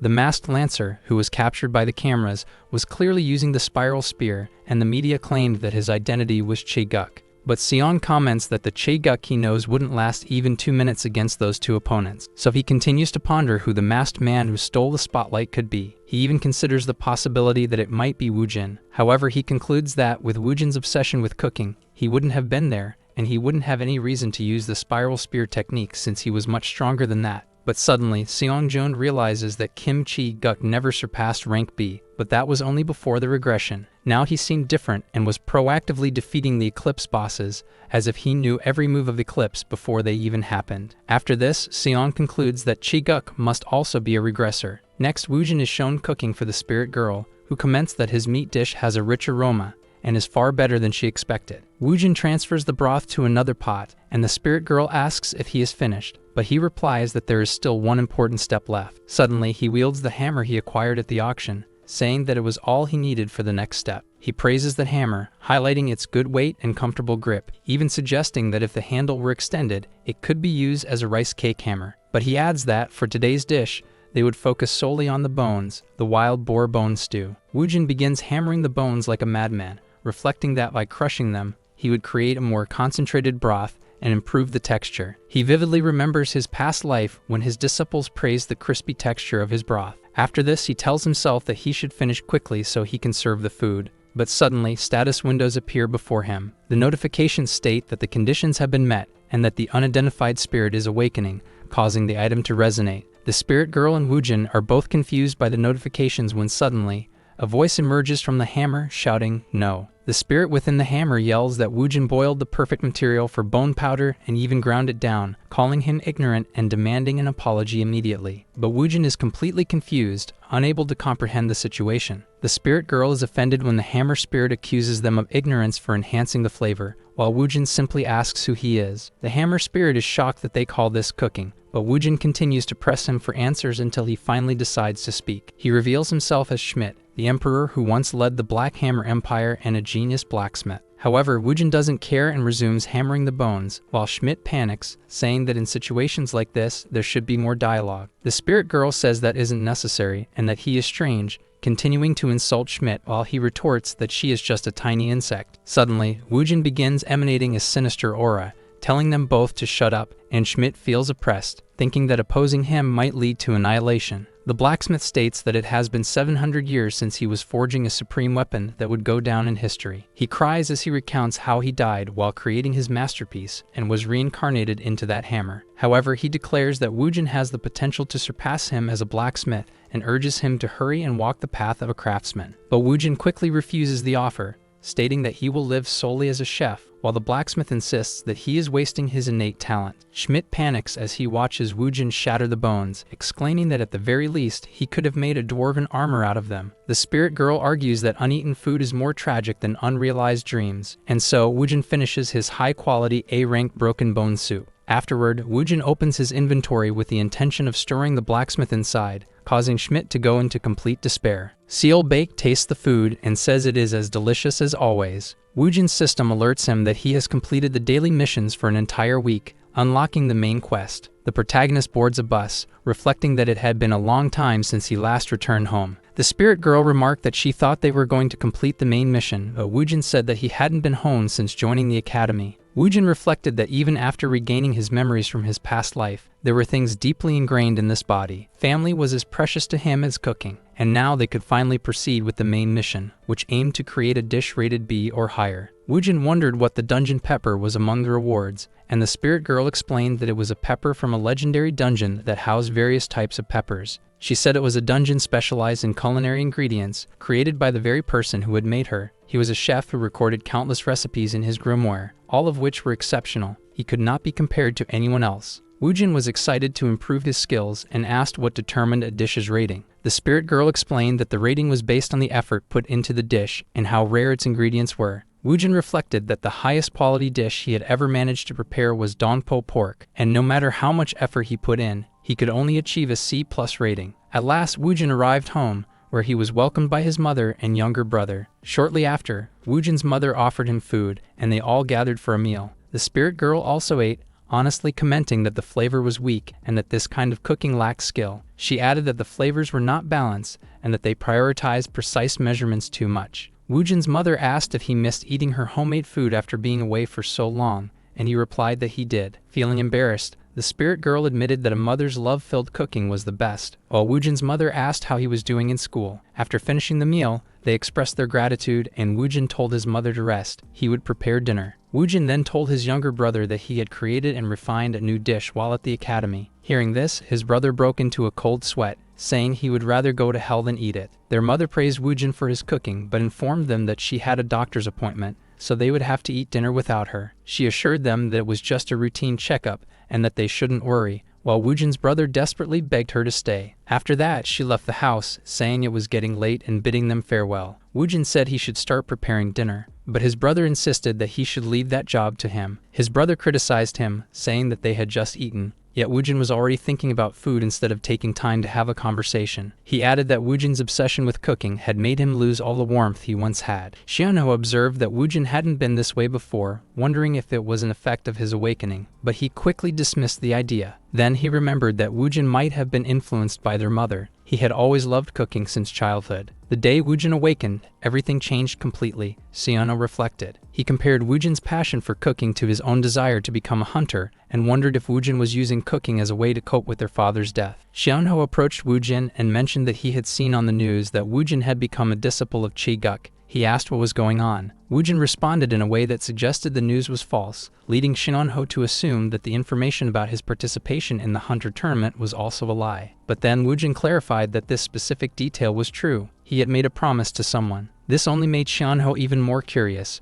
but Woojin remained silent. Xianho grew furious at being ignored and wondered if Woojin acted like this at the academy, recalling the rumors about his strange meals. With confidence, Woojin declared that many people enjoyed his cooking, which left Xianho in shock. He found it impossible to believe. As he cooked a new dish, Woojin told Xianho that he should see it for himself, adding that he would understand once he tasted the meal. Terrified, Xianho nervously asked what kind of meat Woojin was preparing. Woojin replied that it was koji fermented steak. After that, Woojin began cooking the steak with incredible style and precision. Once the dish was ready, Xianho dreaded the smell but knew he had to at least take one bite to avoid Woojin's complaints. However, the moment he put a piece into his mouth, he felt utterly defeated by its taste. Woojin reflected that he would have liked to use the hammer to prepare the meal, but it would be complicated to explain the hammer's origin to Xianho. Furious, Xianho asks what the hell Woojin put in the food and assumes that after becoming a hunter, Woojin started using dungeon items in cooking. Then Woojin says that his brother is asking the obvious, which completely breaks him mentally. Suddenly, their mother arrives, saying that she could hear Xianho's voice from every floor,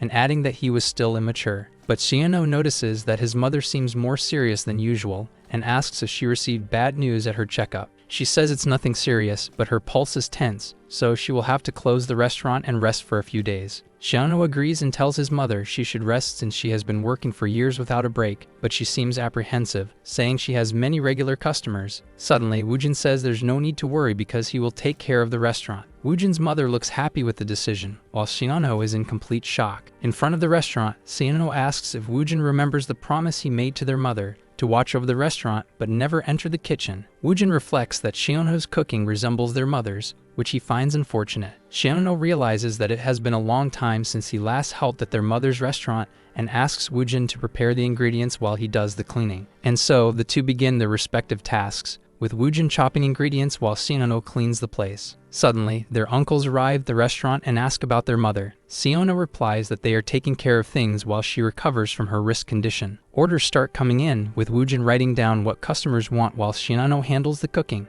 After serving all the customers, Xianho is already exhausted, asking if they'll have any time before dinner, and Woojin believes they will. Xiaono reflects on how exhausting it is to run a restaurant and wonders how their mother manages it. Since he is earning well, he feels that he won't have to manage the restaurant in the future. But suddenly, Xiaono feels something strange in his stomach and tells Woojin that he needs to go to the bathroom, begging him not to touch the kitchen. And once again, as he leaves, Xiaono reinforces that Woojin should stay away from the kitchen. Meanwhile, the guild leader Li Zhonggil, called Orang, walks while saying he didn't expect Dajian to die in such a manner, and that now he would have to fill his position. He says he was shocked when he saw the auction footage where the indestructible Dajian disappeared in an instant. But Orang complains that his whole body aches, especially his back, saying that when he was young, it didn't bother him, but now age has caught up to him. Nevertheless, he knows he must continue his routine, as he has gotten used to visiting nearby restaurants since his previous one was destroyed in the gate incident. Upon entering Woojin's restaurant,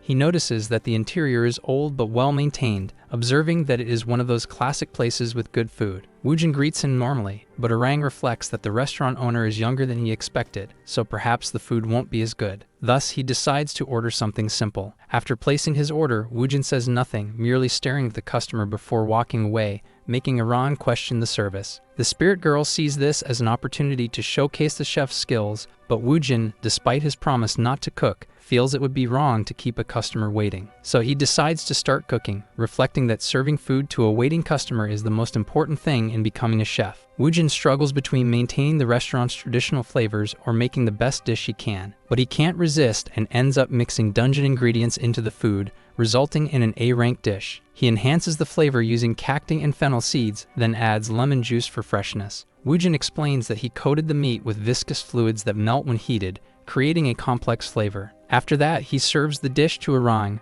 reflecting that he broke his promise and will have to apologize to Xianho later. As Orang tastes the dish, he realizes something is off. He points out that the meat is extremely dense and bitter. He reflects that if the ingredients were spoiled, they would smell bad, but that isn't the case. It actually smells quite good. Orang feels extremely uncomfortable eating it and wonders what Woojin has done to the food. As he expresses his dissatisfaction, a status screen appears before him, notifying that consuming the dish has increased his health by 3 for the next 24 hours. Orang was surprised to discover that the food contained dungeon energy, increasing his health, and more importantly, his back pain had improved. Meanwhile, Xianho had finally come out of the bathroom, feeling relieved, when he noticed that a customer was in the restaurant. He became furious upon realizing that Woojin had served the customer his cooking, but then he suddenly recognized that the customer was Orang, the leader of the Zhonggil Guild. Xianho tried to explain the dish that had just been served, but he noticed that Orang was smiling. Orang approached Woojin and introduced himself as the guild leader. He said he would be direct. He wanted to hire Woojin as the guild's exclusive chef and purchase the restaurant,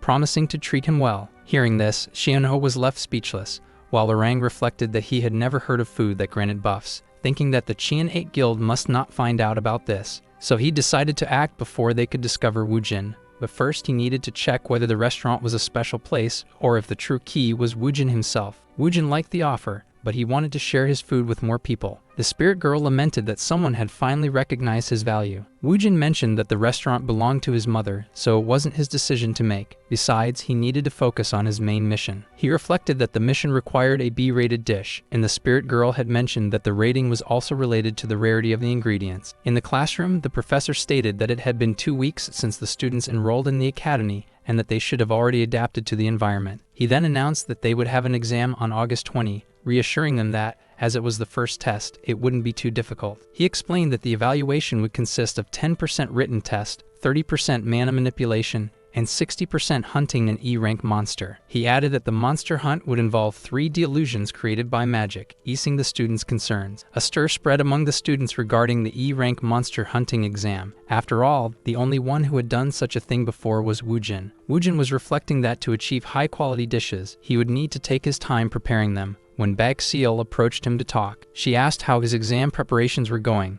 suggesting that they seek Chidguk's help for mana manipulation and monster hunting. Then, feeling embarrassed, Bake hesitated before asking if Woojin was free over the weekend and invited him to study together. Woojin thought about how he wanted to return her kindness, but ultimately said that he already had plans for the weekend and wanted to focus solely on cooking. Bake understood and instead invited him to have lunch together that day. Woojin expressed gratitude, appreciating that she enjoyed his food, while the other students listened in shock. The professor then stated that in their previous training, they had used holograms, and it became clear that the student's awareness of traps was severely lacking. As a result, he had decided to take drastic measures. He explained that traps were common in dungeons, but there was something even more typical than traps. Then he announced that the students would now study poisons by consuming poisonous herbs directly. His goal was to improve the students' awareness of poisons, which would, in turn, enhance their awareness of traps as well. The students were hesitant about eating poisonous herbs, thinking that an entire lesson dedicated to it was unnecessary. The professor explained that these were herbs found in low-level dungeons, and in survival situations, they could be consumed because they were not highly toxic. He added that after ingestion, they would experience swelling in their tongues and fingers, with symptoms lasting between 3 to 5 minutes. One of the students questioned the professor, pointing out that even if the symptoms were mild, it was still poison, and in severe cases, it could be lethal. The professor, maintaining a serious expression, told him to continue speaking. The student then concluded that everyone already knew about poisons and that the lesson was a waste of time. With disdain, the professor retorted that this same student had triggered 11 traps during the last test, and he wasn't the only one. The majority of the students had triggered at least 10 traps. He then asked if the student truly believed what he was saying and exclaimed that if this had been real, they would all be dead. Already exhausted, the professor asked if there were any more objections. Since no one spoke up, he continued the lesson. Seon-jun, as he chewed on one of the herbs, remarked that he had once gone through difficulties after eating it unknowingly. Baek-seol also tried one, saying that despite being poisonous, it had no real taste. It was just like chewing on grass. Woojin, while eating Arcus saffron, noted that it had a pleasant aroma and could be useful in recipes. He reflects that he had planned to search for new dungeon ingredients but kept postponing it due to unexpected events. Suddenly, Woojin asks the professor if he could take some Arcus saffron with him, but the professor refuses, saying that it was against academy rules. Seeing Woojin's disappointed expression, the professor wonders how he even managed to pass through the tower. But then Woojin's system suddenly informs him which dungeons contain Arcus saffron. It feels as if the system is reading his mind. Woojin looks for an E-rank dungeon and eventually finds one in the tropical forest, the same place where he once captured a golden frog. Inside the dungeon, Chi-guk remarks that after a tough week, now comes a golden weekend. He wonders why he is even there when he had other plans. Chi-guk reflects that Woojin always drags him to different places and questions whether Woojin has nothing better to do on the weekend. Then he notices that Woojin has been collecting saffron since they arrived. But Chi-guk remembers that if prepared properly, it can be used as an analgesic. However, Chi-guk is annoyed because Woojin is the only one collecting it, and he fears that Woojin will use it in one of his crazy recipes. He remains very confused about the whole situation and worries that another boss might appear,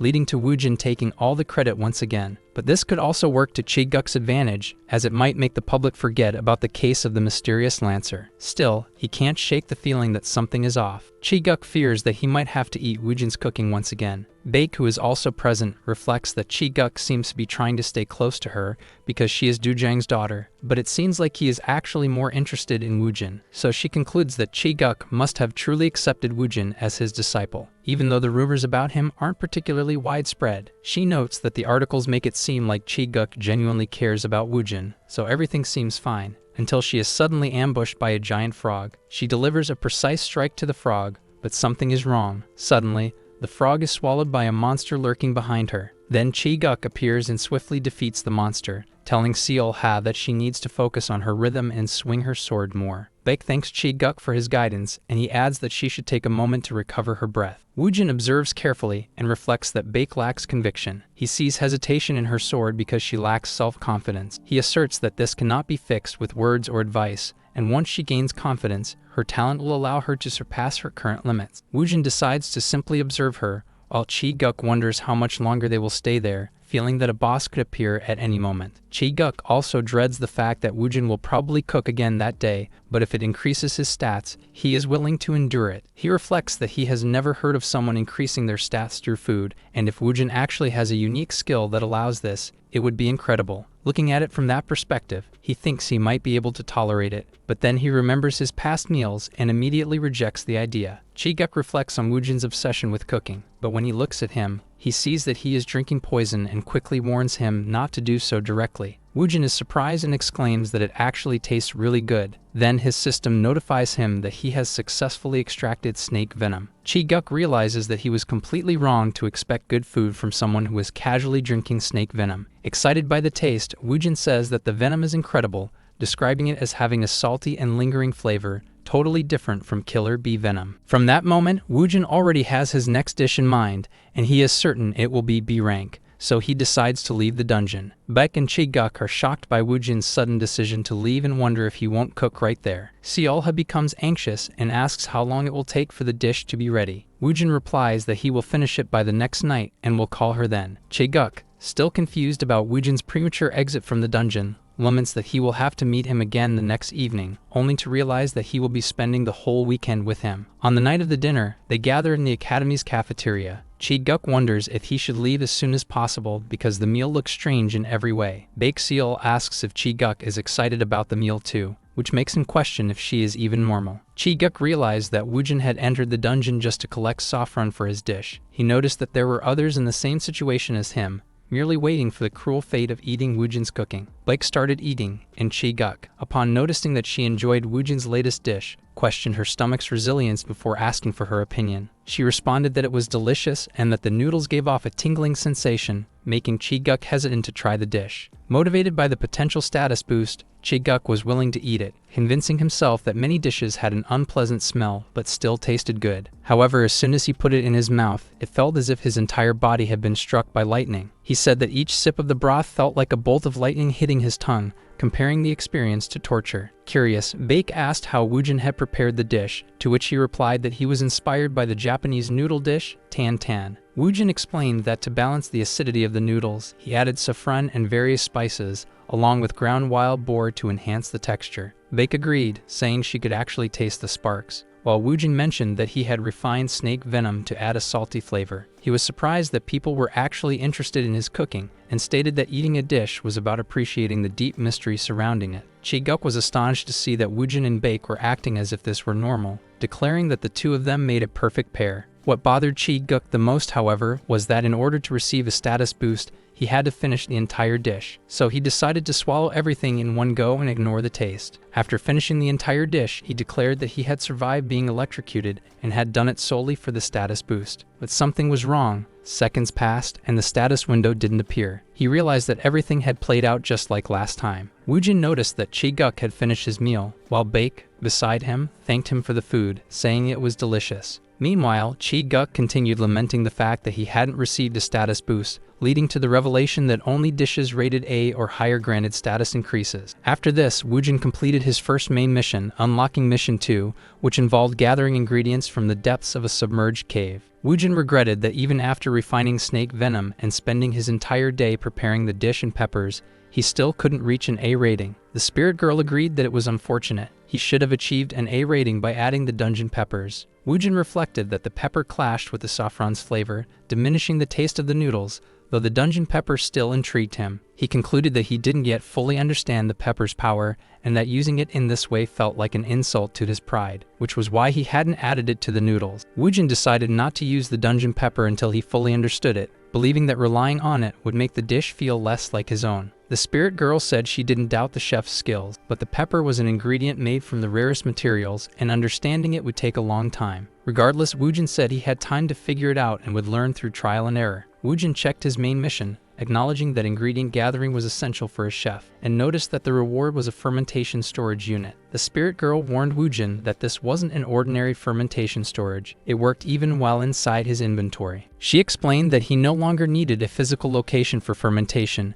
as the storage would automatically adjust the temperature and humidity of the ingredients. Woojin was thrilled to realize that items in his inventory would maintain their original size and could now be fermented there. He decided to head out immediately. Suddenly, Chae-guk appeared, asking if Woojin understood the meaning of rest, as he had been calling them out for 3 days in a row. Chae-guk realized that they hadn't found the final boss and that the last dish had only made him spend an entire day in the bathroom. He wished he could just take a break. He recalled that his master had postponed the conversation about taking in a disciple, and for now, had ordered him to use Woojin as a distraction from the auction incident. Chae-guk understood that his master was referring to the masked lancer, yet he couldn't understand why people believed it was him. Upon reviewing the CCTV footage, Chae-guk was shocked. The lancer's movements were eerily similar to his own, so he remained silent. Chae-guk concluded that his master genuinely didn't know who the masked lancer was, but even he couldn't think of anyone else capable of using those spear techniques. Sighing, Chae-guk realizes that he has no choice, and that even he thought he might be involved. In an attempt to delay the meeting,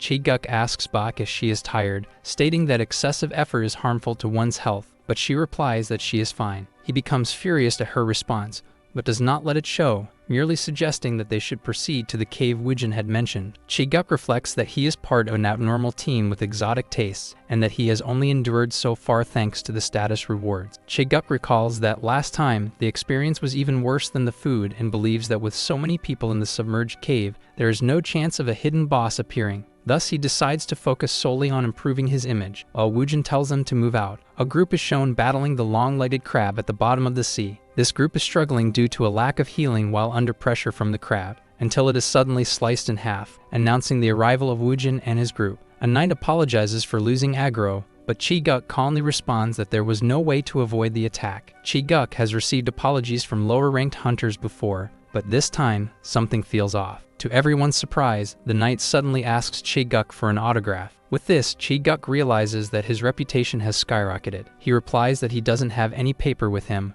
but promises to remember next time. The hunters discuss the possibility of a boss appearing, but believe that if there were one, it would have already been discovered. However, they trust that if a boss does appear, Kim Chi-guk will know how to handle it. They are surprised to see Baek in Chi-guk's disciple and express jealousy toward Woojin, as he seems to be treated very well. Woojin, uninterested in the others, simply reflects on his next dish and how he will cook it to perfection. Chi-guk is pleased to be recognized by the clan and to have improved his image, but he feels uneasy because it's all thanks to Woojin. He fears that Woojin might suddenly change his mind and reveal to everyone that he was the one who defeated all the hidden bosses. Imagining how his life would be ruined in an instant and how he would be expelled from the clan immediately, Chi-guk panics. He thinks that if he were stronger than Woojin, everything would be resolved, but for that, he would need his clan leader's secret technique, the Galactic Meteor Spear. Thus, he decides to continue cooperating with Woojin, but that also means continuing to endure Woojin's terrible cooking, without being able to speak the truth. Suddenly, Woojin and Baek, who were leading the way, stop walking, prompting Chi-guk to ask if something is wrong. Baek is also unaware of the situation, saying that Woojin just stopped abruptly, while Woojin silently observes some rocks. On those rocks, his system displays a warning indicating that the dungeon is just ahead. Woojin assumes that the boss's location is recorded in the dungeon log and concludes that the entrance must be within the rocks. He notices that the entrance is covered by a magical barrier, his first time encountering one. Fascinated, Woojin remarks that although the nature of the barrier is different, it is similar to illusions and formations. He considers using brute force to break through the barrier, but there is a risk of missing the boss encounter. Now determined, he decides to analyze the barrier first,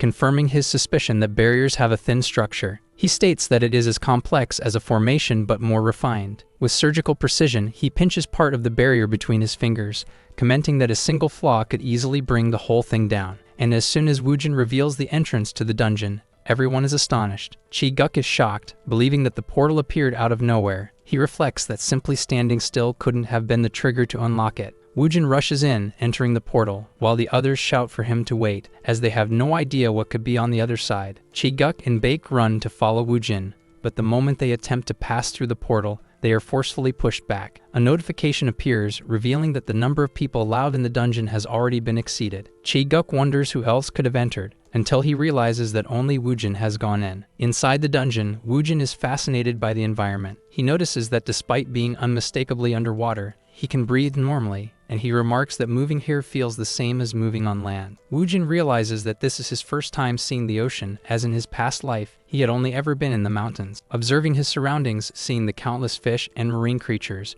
Woojin remarked that it was like a painting, mysterious and beautiful. He wondered where Baek and Chi-guk were, as they had not yet entered. The spirit girl suggested that they might be tired since they had mentioned it before. Woojin remembered that it had only been 2 days since the last dungeon, so they were probably exhausted. To make up for it, he planned to do his best with his next dish. The spirit girl was fascinated by the underwater scenery, saying that the landscape and fish were extraordinary. Woojin found scorpius seaweed, which could be used as armor, and arachnia shells, which granted temporary fire resistance. Surprised, Woojin noted that there was an abundance of seafood that could be used as ingredients, but there was no sign of his target. the limitless fissure. Afterward, Woojin used a spell that allowed him to see miles ahead, and soon he located his target. Woojin stated that within 10 miles he could sense a familiar energy, so he decided to head in that direction. But suddenly, a figure appeared, attacking Woojin directly and demanding to know who he was. Observing the man's movements, Woojin noted that he was able to conceal himself without using advanced techniques,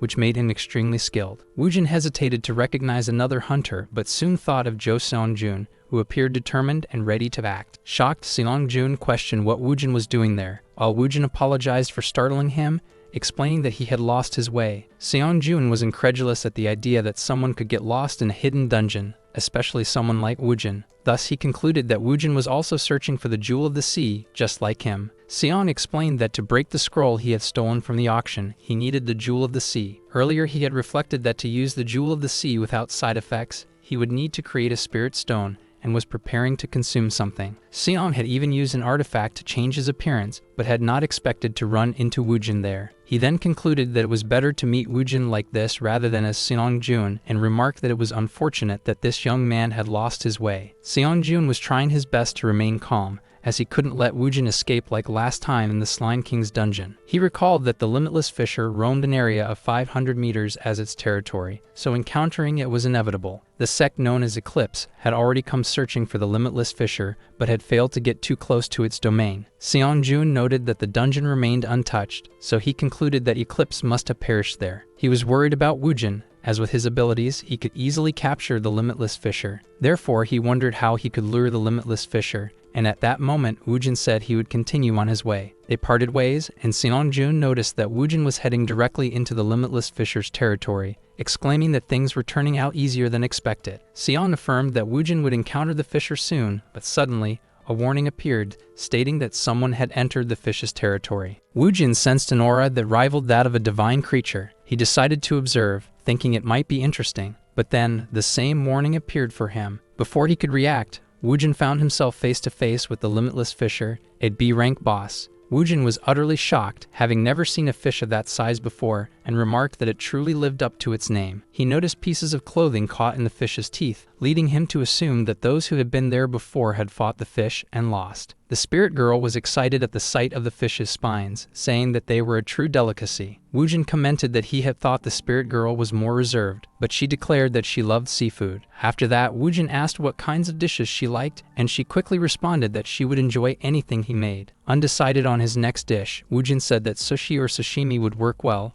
but he couldn't forget about steamed dishes either. Suddenly, the massive fish became enraged and charged to attack. Woojin felt an astonishing aura but dodged effortlessly. He reflected that the aura was weaker compared to others from his past encounters, but he could sense the same corrupted energy from the auction. Then Woojin realized that the aura only came from the fish's mouth. He concluded that members of Eclipse had been devoured by it. Woojin understood that not even Chaiyan, a high-level hunter, knew about them. They had hidden their identities while killing for power. The fish fired lightning from its mouth while Woojin, furious, condemned the cult as disgusting and lamented that its victims would never get to taste good food again. While dodging the attacks, Woojin thinks that he underestimated them at the auction, and if he encounters them again in the future, he will show no mercy. Then suddenly, Woojin counterattacks using his modified spiral spear along with celestial net, slicing the fish into several pieces. Afterward, he realizes that the power of celestial net was weaker than he expected, so he decides that he will refine it in the future. Just when they thought everything was fine,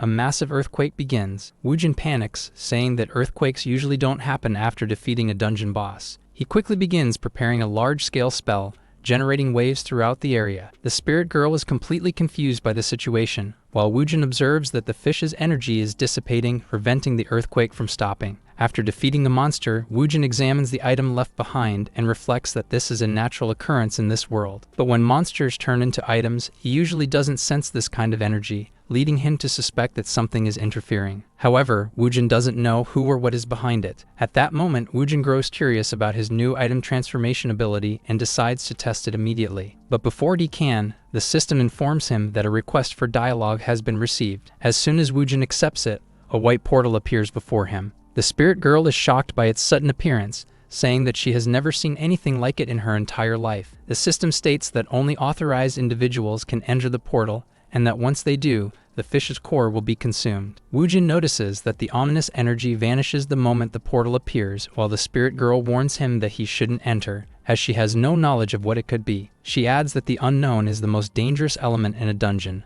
but Woojin ignores her and declares that he will go in. However, just as Woojin is about to enter, the spirit girl is forcefully repelled from the portal. Woojin then tells her to wait, as he already knew that only authorized individuals could enter. Our video ends here. If you enjoyed it, please like and subscribe to the channel. Until next time, bye bye.